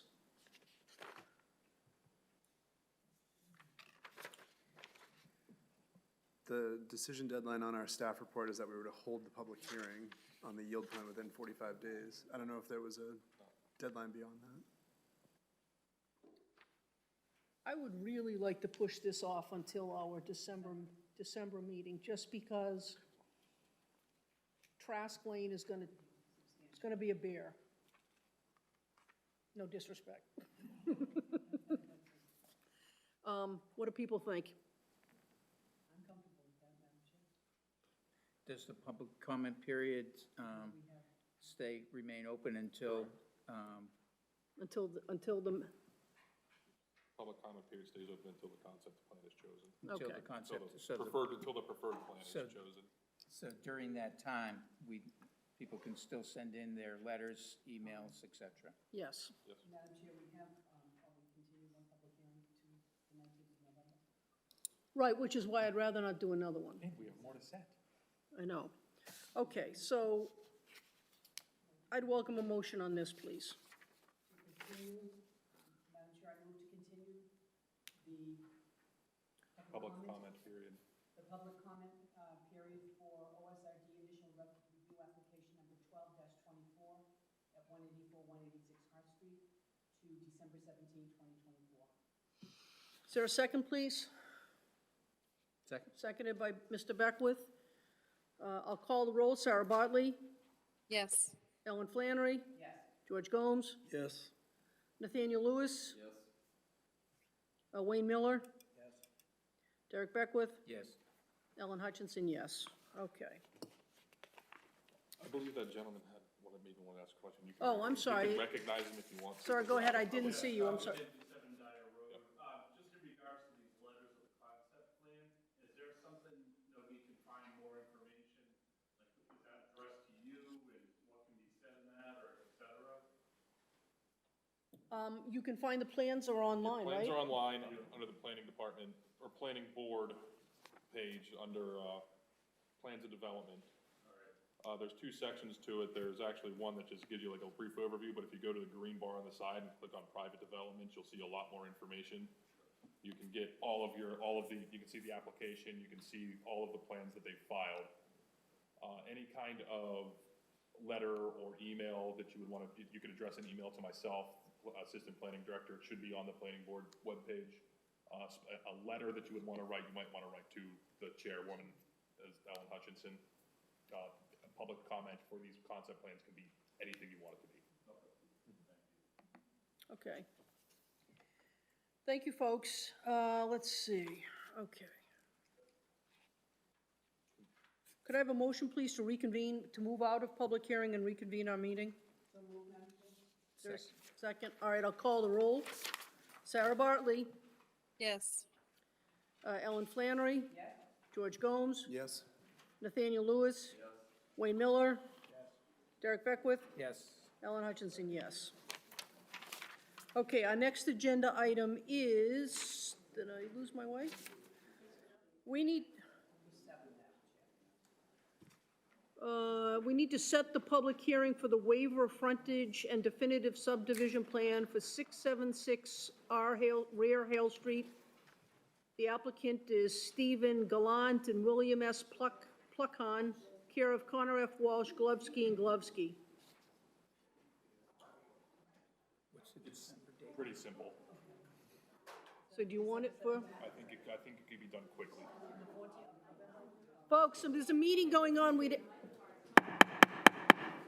folks, our meeting is going on, it's late, we'd like to get out of here as well, so if you would keep your chatter to a minimum, I appreciate it, thank you. Yeah. Did you hear Mr. Clausen say he thinks we could deal with this quickly and he'd like us to put it on for November 19th? Yes. So move to set the public hearing for the waiver of frontage and definitive subdivision plan at 676 R Hill Street for November 19, 2024. Sarah, second, please. Second. All right, I'm going to call the roll. Sarah Bartley, Yes. Flannery, Yes. George Gomes, Nathaniel Lewis, Wayne Miller, Derek Beckwith, Yeah. Ellen Hutchinson. All right. Oh, I went over your. Number 2 is set a public hearing for special permit number 198-24 for the property located at 81 to 83 Hale Street. The applicant is Shanfali Ook, and this is a special permit to reduce the required number of parking spaces from 2 to 1, and parking space located within 5 feet from a side or a rear lot line. So do you remember the 84, it's very, very similar. To what?